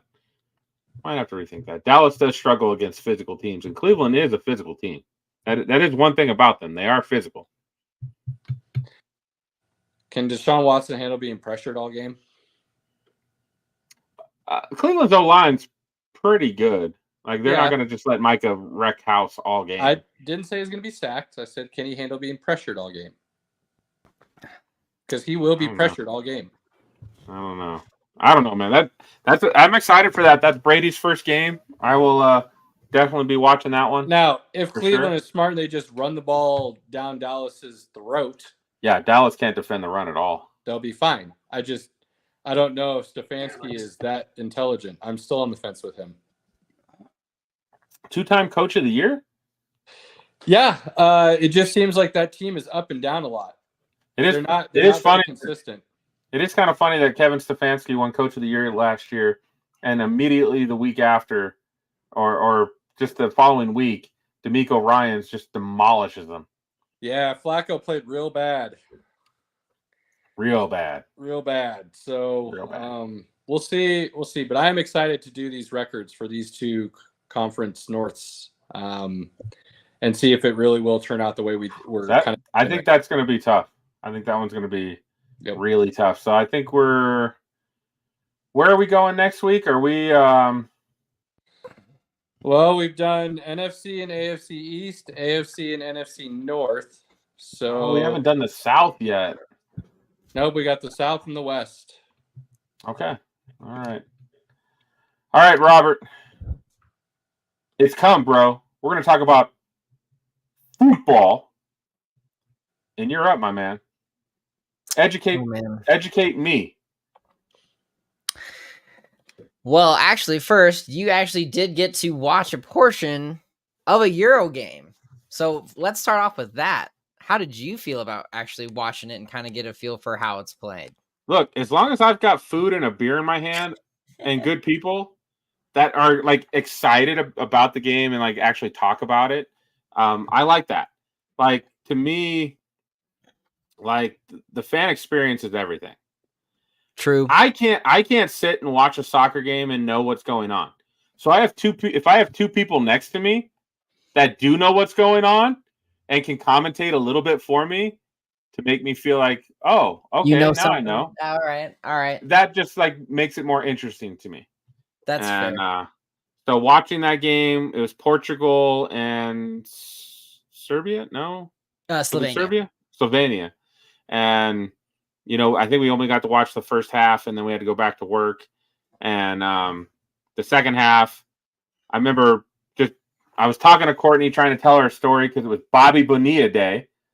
Yeah. And I was trying to explain to her what Bobby Bonilla Day is. And she's like, Pinky, it's going to penalty kicks. You're going to have to tell me after the penalty kick. Yes. So she's like, if you want me to pay attention, you got to wait until after the penalty kicks are done. It's important. It's important. So, so Caleb, I am very animated when it comes to watching football. I am in it. I am hooting, hollering, jumping up and down, throwing my arms around. I get into it. I used to be that guy. And we'll go backwards here because I haven't actually watched the Netherlands Turkey Austria game at all, but I know there's some pretty good highlights from that. But the Portugal Slovenia game, that was all intensity. Slovenia wanted it, and Portugal just trusted Ronaldo, and it's a real shame. Which, Pinky, I know you got a lot of that commentation from Courtney and I. You guys aren't big Ronaldo fans, I mean, it's not a shock.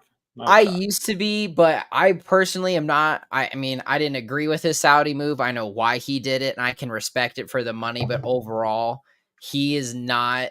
I just don't think he's. Didn't he get like $1 billion though? Yeah, he got a ridiculous amount. I mean, can you fault anybody for going and playing for $1 billion? It's not just that.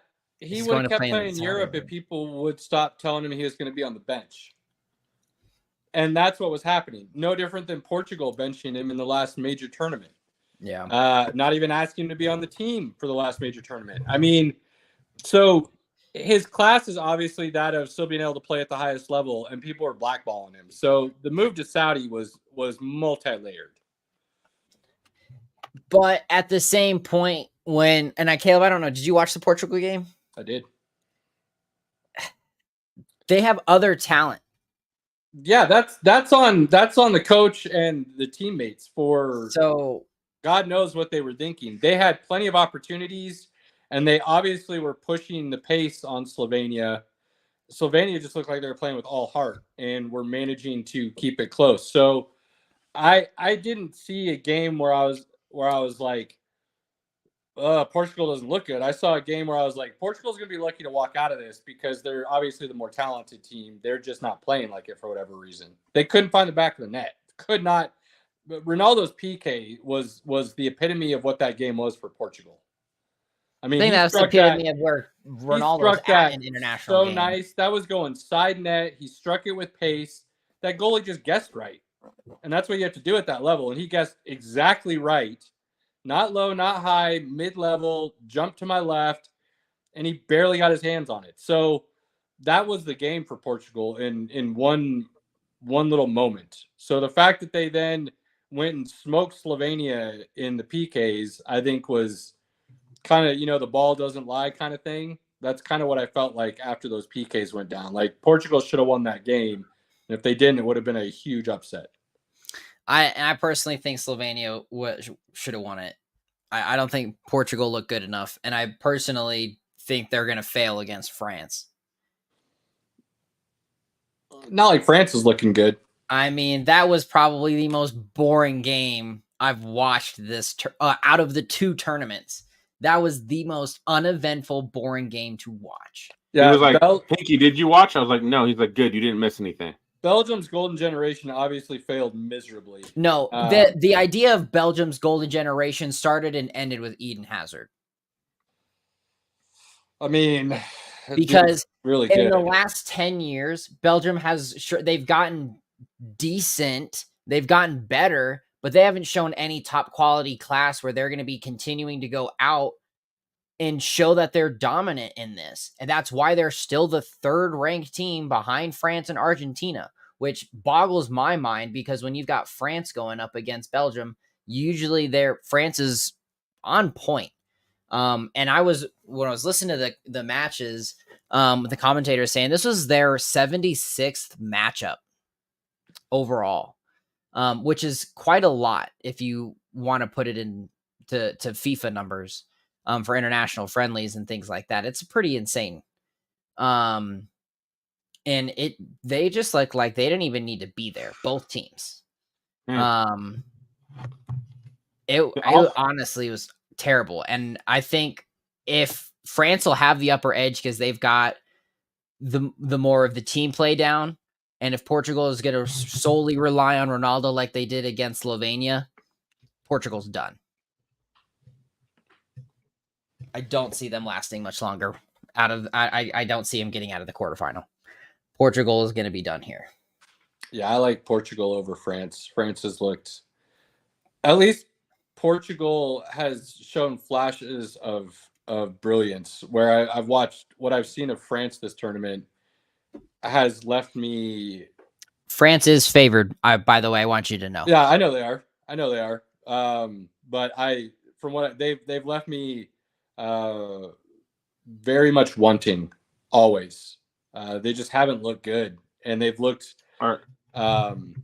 what's the word I'm looking for? Lackadaisical the whole tournament in a way. So I'm not. Are you coming down to Great British Food Company on July 14th, Robert? Is that what's happening? Or are we going to Fuzzies? Where are we going? So yeah, probably you're talking for the Euro final. Yeah, no, let's do that. We'll do the Fuzzies. I mean Friday. So I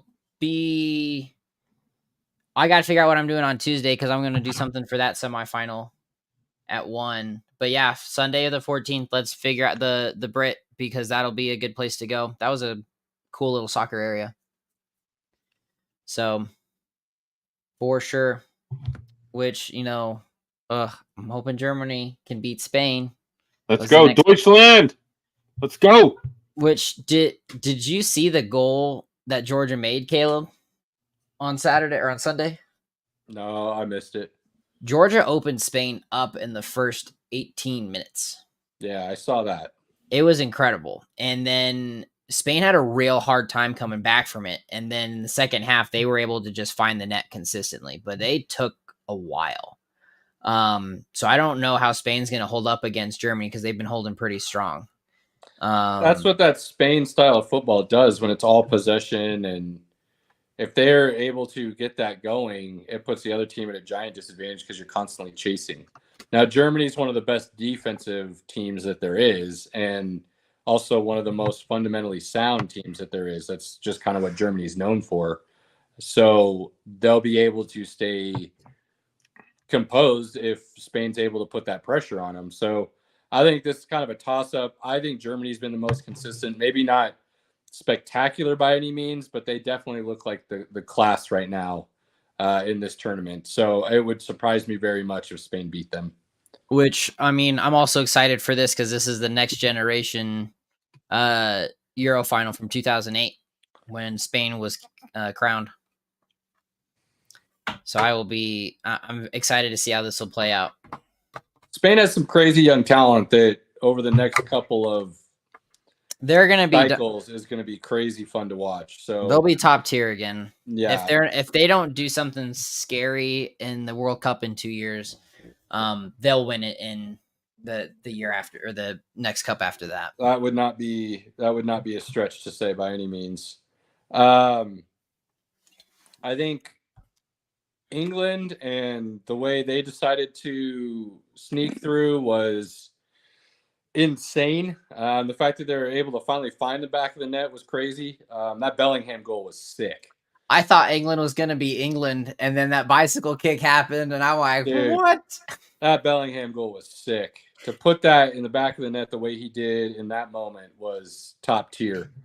But they have not looked like the favorites that they were predicted to be. They have Not looked at all. subpar as well.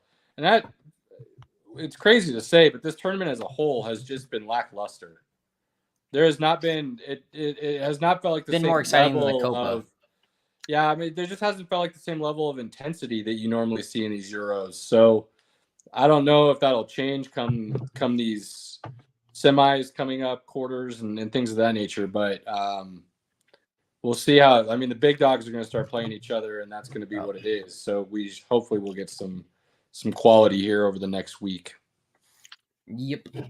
Let's go. Deutschland. Which, I guess is a good segue to the Copa tournament and kind of comparing the two. This officiating for both tournaments has been awful. It's not been good. I mean, the inconsistency is crazy. And I am not rose-colored glasses blinded by this by any means. That Germany-Denmark game should have been 2-1. That VAR offside was crap. And I get it. I mean, you have a heel past it and VAR catches it, sure, you're offsides. But you're losing, I feel like, something with the game there. When you have something as close as that, I have a real hard time agreeing with VAR on it. Well, I was always taught it's center mass. And so that's where a lot of these mass goals needs to be leaning off sides or in front of for it to be counted. It doesn't seem to be the way they're calling it. But then you get that VAR review in the Euros, and then you get the American VAR review where the Uruguay has two players completely offsides. I said there was no way they're going to call it back because I fully believed it. But like being nonpartisan as much as I can, that is kind of the definition of offsides. So to review it and then not overturn it is wild. So the fact that there's the technology there and it's being used so inconsistently, and then the head officials are calling games so inconsistently, where some are calling them crazy tight, some are calling them really loose.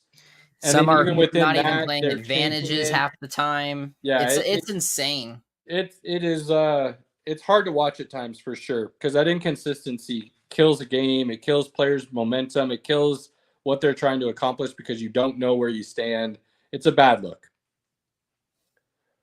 No, really. And even that's what I mentioned it when we were talking about the AFC. There was a call here where Colombia had what looked like an advantage, and they called it back for a Brazil penalty when Colombia was on a return with the ball. So it's just one of those that didn't make much sense for it. And even the commentators are like, why is this play on? Then you had the one yesterday where the referee pulled the card, then said, we're still playing advantage. So what are you doing here? You have to make a decision and choose that. And it's hurting the game a lot. and with Uruguay and the United States game was very violent. For a good 10 minutes there. It wasn't a Mexico US game, but it was on the verge of getting out of hand a little bit. It was getting nuts. So I'm disappointed with some of the officiating. However, the United States just are sloppy. They need to tighten it up and find the chances and create the chances. They just can't be made. So talent's one thing, but Pinky, what do I always say a coach's job is?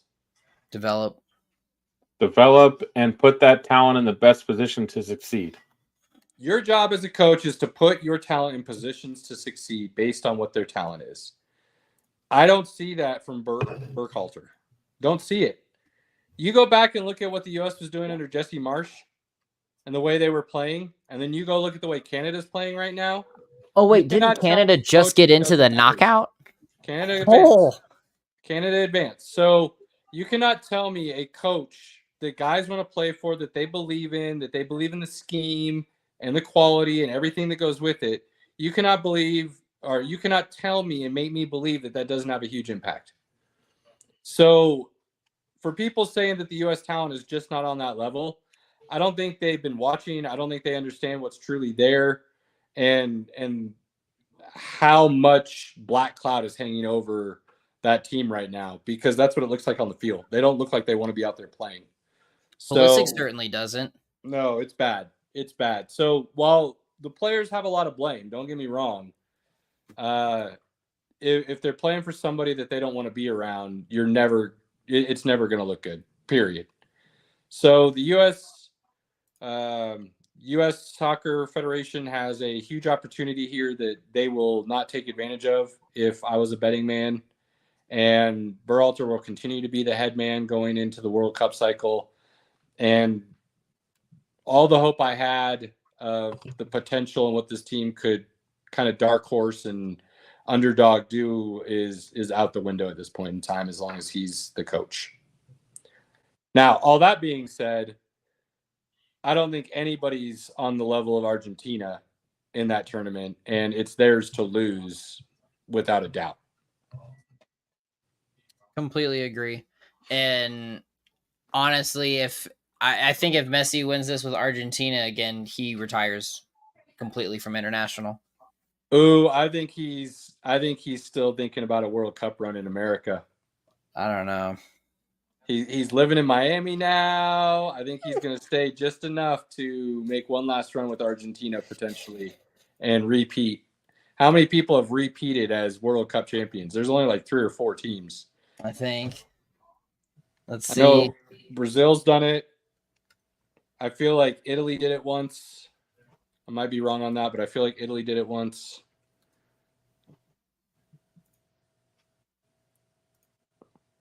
Only 2. The first to do so was Italy.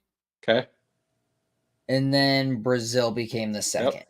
But no team has done it. So won the second ever World Cup, 1934, extra time, then repeated in 1938.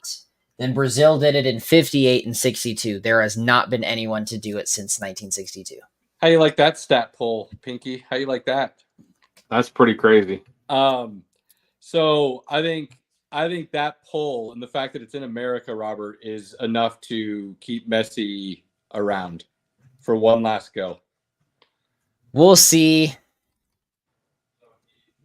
I don't know.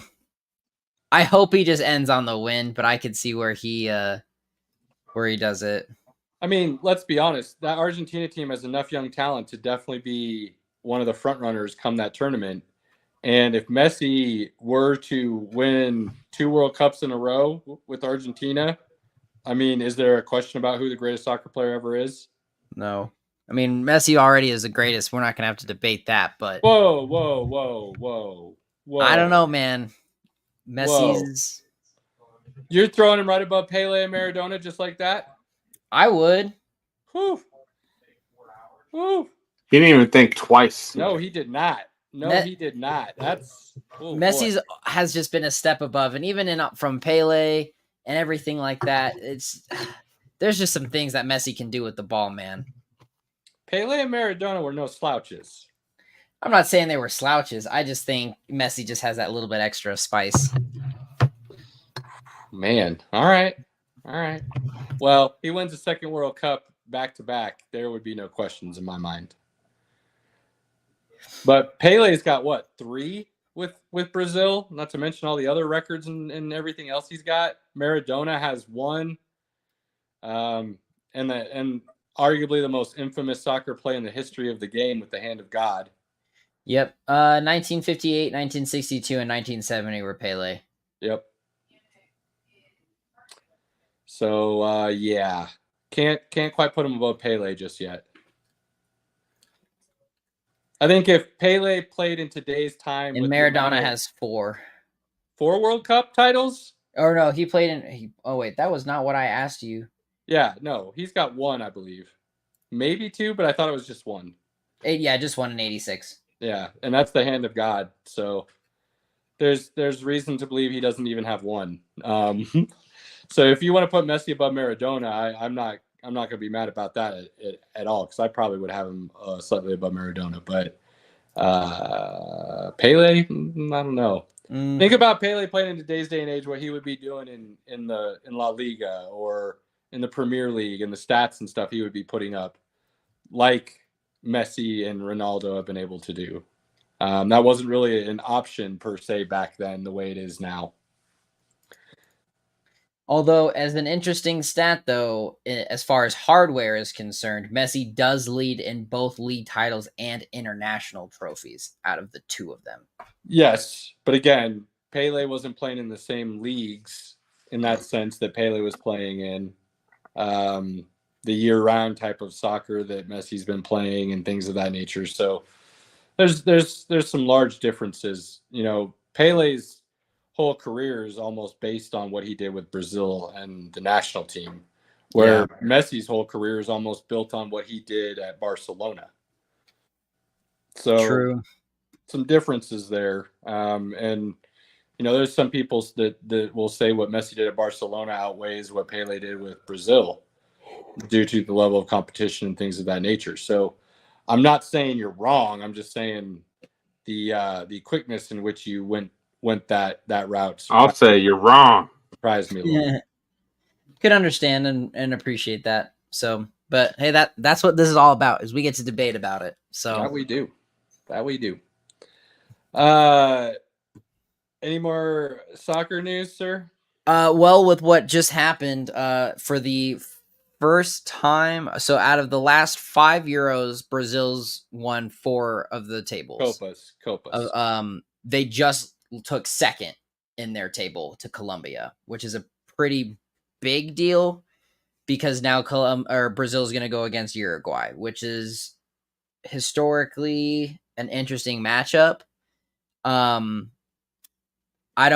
think Brazil will win that, but I don't know if they'll go farther than that. Yeah, this is the worst Brazil team that they've had in decades. This is not a sharp team. Not a sharp team. So it'll be interesting to see what they do for sure. So, Pinky, but that's what I got. Any final thoughts here on the Euros or the Copa? I mean, I'm going to watch the Copa or Euros. We're going to watch the Euros. I'm going to get with Robert. We'll watch the Euros. Should be a good time. Fuzzies is always good. Fuzzies plays a lot of soccer, actually. They're one of the few bars I've noticed. Like, if I go into Fuzzies, they will normally have soccer on. So, I will 2 things to finish here. We'll talk a little NBA, but before we do that, there is one baseball thing I did want to mention tonight. So it's funny that Clayton brought up the Brewers and Pinky said nobody cares about baseball, because we don't necessarily care until the playoffs start unless some amazing things are happening. I don't know if you guys have caught this or not, but Aaron Judge is outpacing his 2022 season, where he hit 62 home runs and the works. His bat average, his RBIs, his home runs, his slugging percentage, his on-base percentage, everything is above that year. And by, in some cases, considerable numbers. So what Aaron Judge is doing this year is historically incredible. So if you are looking for something to pay attention to with baseball right now, kind of in the middle of the season, dead time of year in sports, as people call it, even if you don't like the Yankees, Aaron Judge is must-watch television if you get a chance. So I will recommend that. And then for basketball, we had the draft and we had free agency kickoff. The draft, a couple things stuck out to me. Danny Ainge is doing work for Utah. I really like what he did. And Tim Connolly with Minnesota is also doing work, and I really like what he did. I know a lot of people said they liked what Denver did. I did not. As a Nuggets fan, I don't think it was a good pick. I don't think it was a wise use of the asset. He's not going to back up Jokic. Holmes will be a power forward, so even a backup big is not what the Nuggets drafted. So I'm not feeling that pick. I do like what those two teams did. There are a couple other picks that I liked. The one other thing I'll really talk about though with the draft is the Bronny James hate and the Lakers hate. This is what I'll say. If this was some dude who was just an average basketball player playing for the Lakers and they drafted his son, people would be talking about this as an awesome story. But because it's LeBron James and because of the clout he carries and because everybody loves or hates him, his son now is a ploy in the conversation, a pawn, if you will. Whether you think he should have been drafted or not, organizations in sports make terrible draft picks every year that fail miserably every year. The NBA second round is basically a crapshoot.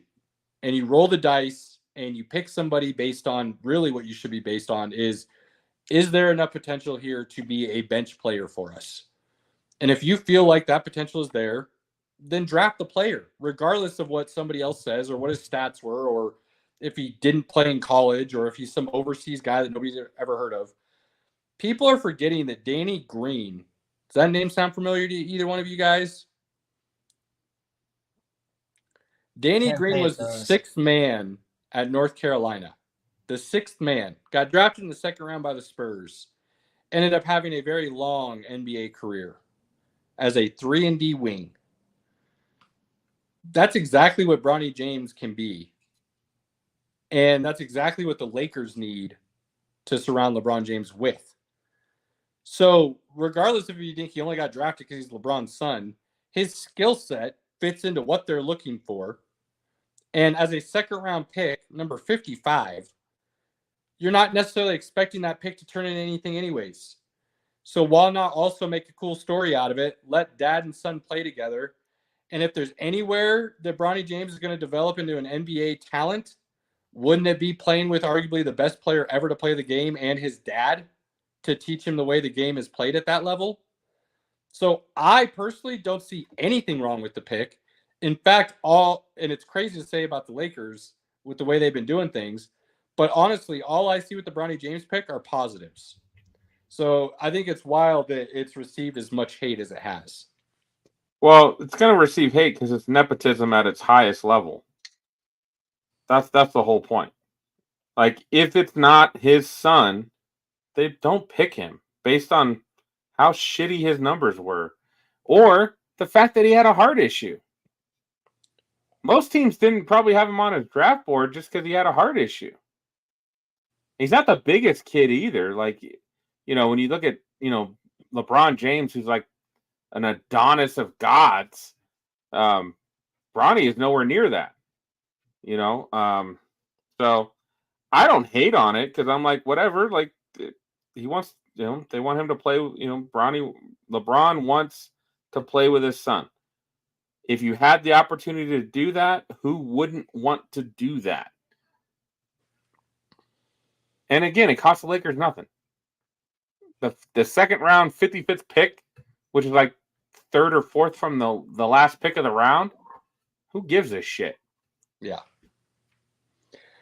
So that's the Bronny James take. My favorite player in the draft, and I pounded the table with this to Pinky, so he'll be familiar with this name. but I'm going to wrap back around to this because I think Tim Connolly stole him at like pick 27 or something like that, is Shannon. And I talked about him leading up to the draft. Really thought the Nuggets should have gone after him. There's a lot of teams that should have gone after him, but he slid down the draft board because of some legal issues that were dismissed and are not an issue anymore for him. And Jay Billis said it live on the draft when he got picked. He believes he was a lottery talent that slid that far because of those court issues. So if he can continue to develop the way I believe he can, he is going to be a great talent to put along Ant and Karl Anthony Towns, and I'm drawing a blank on the guard they traded for. But they've got some weapons in Minnesota, and that was my favorite. I thought that was the absolute steal of the draft, was him falling that far and then him getting to go to Minnesota, where he'll get to showcase his skill as a really good scorer and a great wing defender. So felt like that would have fit in perfectly with what the Nuggets needed, and they decided to go a different route. So keep an eye on Shannon next year. Now with free agency, oh, go ahead. You got? Oh no, I was just saying noted. Yeah, good. With free agency, I think there's a couple big things that have happened. The first being Paul George heading to Philadelphia, which if him and Embiid can stay healthy, they're right there with Boston. I fully agree. Huge if. But huge yes, if. I fully agree with you, Pinky. That is a huge if. The talent is definitely there, and I would love to see what they can do a full season healthy. But that is a big if, and they put all their eggs into that basket in Philly, and that could be a very bad move in the long run. You got to understand that desperation, though, where they're at, desperation-wise. They tried the Harden thing. They've tried some other things. They tried trust the process, Ben Simmons, all that. Nothing's worked, and Embiid, when healthy, is one of the most dominant players in basketball. Yeah, and Maxey was playing at a top 3-4 guard in the NBA. So that's your 1-2 punch. The question will be now, where does George fit into all of that, not being a primary option anymore? He's still an elite defender, but he's got to be on the floor, him and Embiid. And if they don't, then they're in a world of hurt and paying, that luxury tax for nothing. So that's going to be real interesting to see because it's all about health. I don't see any issues with fit or skill or anything like that. It's all health with that situation, and that's a crazy gamble to take. The other big one, I think, right now, as it stands, is Klay Thompson going to Dallas. So the best backcourt in the history of the game is no longer together, and Steph and Klay, Splash Bros are no more. Lakers apparently offered more money, but he would rather play in Dallas with that situation, it sounds like. And it also sounds like Golden State did try to keep him, just not at the number Klay wanted to hear from them. And I can't really blame Golden State because you're not paying that second apron tax penalty when your team isn't competing for a championship. Right. And they know that. So while it's a bummer that he doesn't get to finish his career in Golden State with Steph, it's a bummer that they weren't able to work something out and put one last run together. I understand both sides here.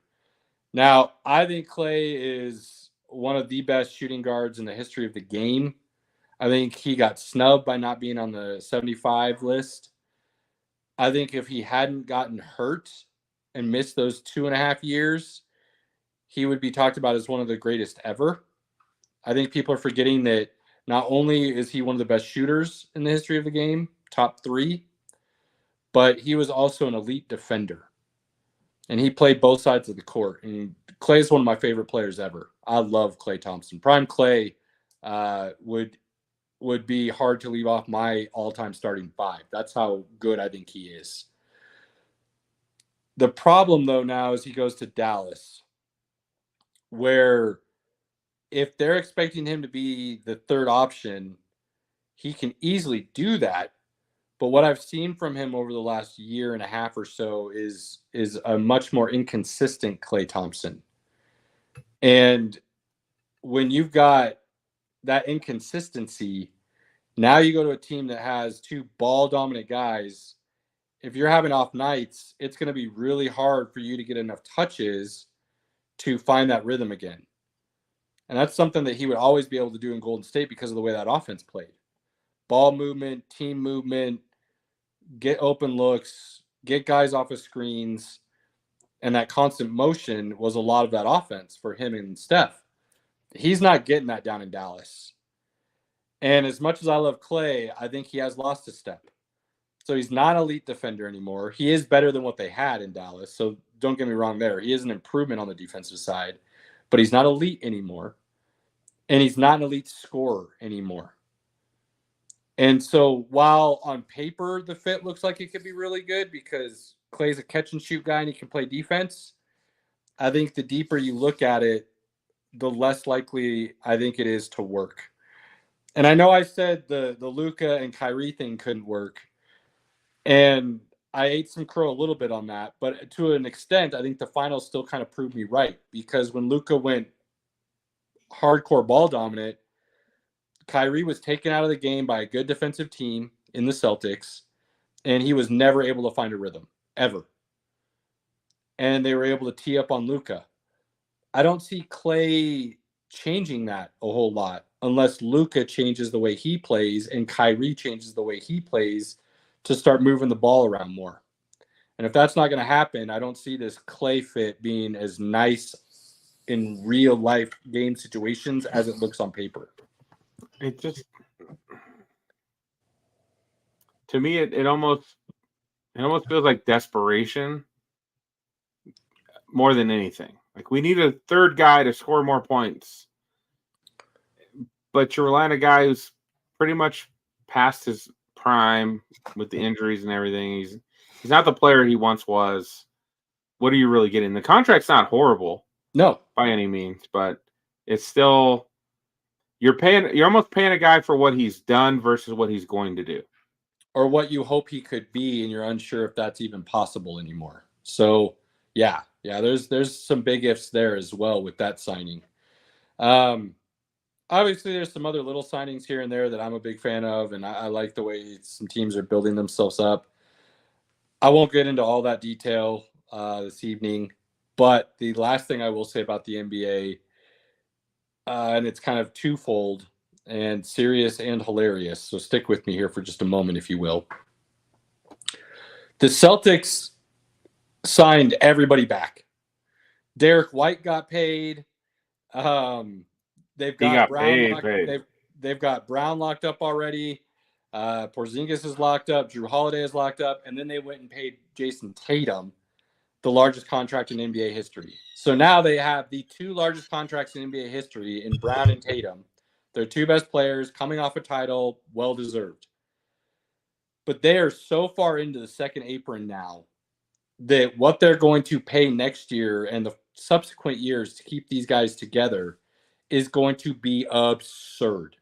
We're going to see this new NBA tier level kick in drastically, and it's the Boston Celtics that are going to be experimenting with it real heavily. Yeah, I mean the penalties of like you can't do certain trades, you can't do salary dumps. There's a lot of things you can't do. Yeah, if you're over that second apron, that they're just going to be stuck. Yeah, so they're very much all in for next year, and then they'll see what happens going forward after that. But they're for the next 2 years, they could go for a three-peat. They've got everybody signed. I say all that because I'm impressed by the owner going all in to do that. Only to find out the very next day, the Boston Celtics majority owner has put his stakes up for sale. So this dude was like, got my title. I'm going to pay everybody. I love this team. And now I want out because I don't want to spend my money on that. I'll let the next owner do that, which I think is hilarious. That dude's like, I'm going to save my money. But I'll pay everybody and then let the next owner decide. But that's also genius because it's the next guy's problem. But that's probably like this is the most value that they're going to have. Right, but that's why I think it's hilarious because he's like, it's going to be the next guy's problem. I'll pay you all now because I like what you did for me. You got us a title. It was deserved and earned. But I'm not going to be the one spending that penalty. I'm not going to be the one spending my money to pay that apron tax. I'm going to let some other owner do that. I thought that was hilarious. Charlotte went for what, $4 billion? Oh, don't get me wrong. He's going to get a lot of money on the sale. But Boston's got to go for like what, 7 or 8? God, yeah. I would say 7.5, 8 is probably the number for the Celtics. So, but I thought it was funny that after all that, he comes out and is like, and I'm selling. So, but yeah, I mean, they got paid. That team is put together.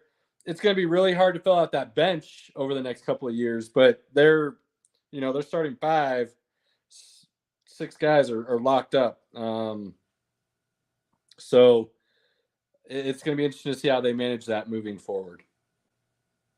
Well, all you can do is try to go for it and, see what happens, right? That's it. Like, can't be scared of that tax. You just gotta deal with it. All right, Robert. Those damn super teams.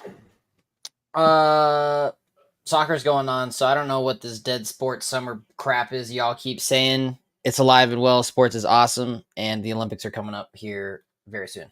He's gonna feel it real hard next year, Pinky. Next summer, there's always soccer. Not always. Not in the summer. Not usually. Unless you want to watch some MLS, which I'm good. I mean, I don't disagree with you there. Pinky, final thoughts, good sir? Man. The Olympics, good Lord. Who gives a shit? I really don't care. Everybody but you. I mean, there's more people that don't really care. I don't care. Millions of people around the world. I am not trying to watch like stupid shit at like 2 a.m. in the morning. Hundreds. It's in Paris. It's not going to be at 2 o'clock in the morning, bro. It'll be during the morning and afternoon. By the time 3 o'clock hits, everything will be done, and you won't even know. I won't even know because I won't be watching. Not the way NBC runs it. They're a big fan of that tape delay and playing it on prime time. They're terrible coverage. NBC is the worst. Yeah. Their Olympic coverage has been next to trash. With that being said, there are still sports to discuss. We're still going to discuss them. Stay with us and hopefully you enjoy something. Do not let those moments with family, loved ones, friends, anyone you consider in your inner circle to go away without being taken advantage of. Cherish those moments. Love those moments. I know we certainly do, and we can't thank anyone who's been supporting us enough. It means the world. Appreciate everybody. Until next Tuesday. We're out. See y'all.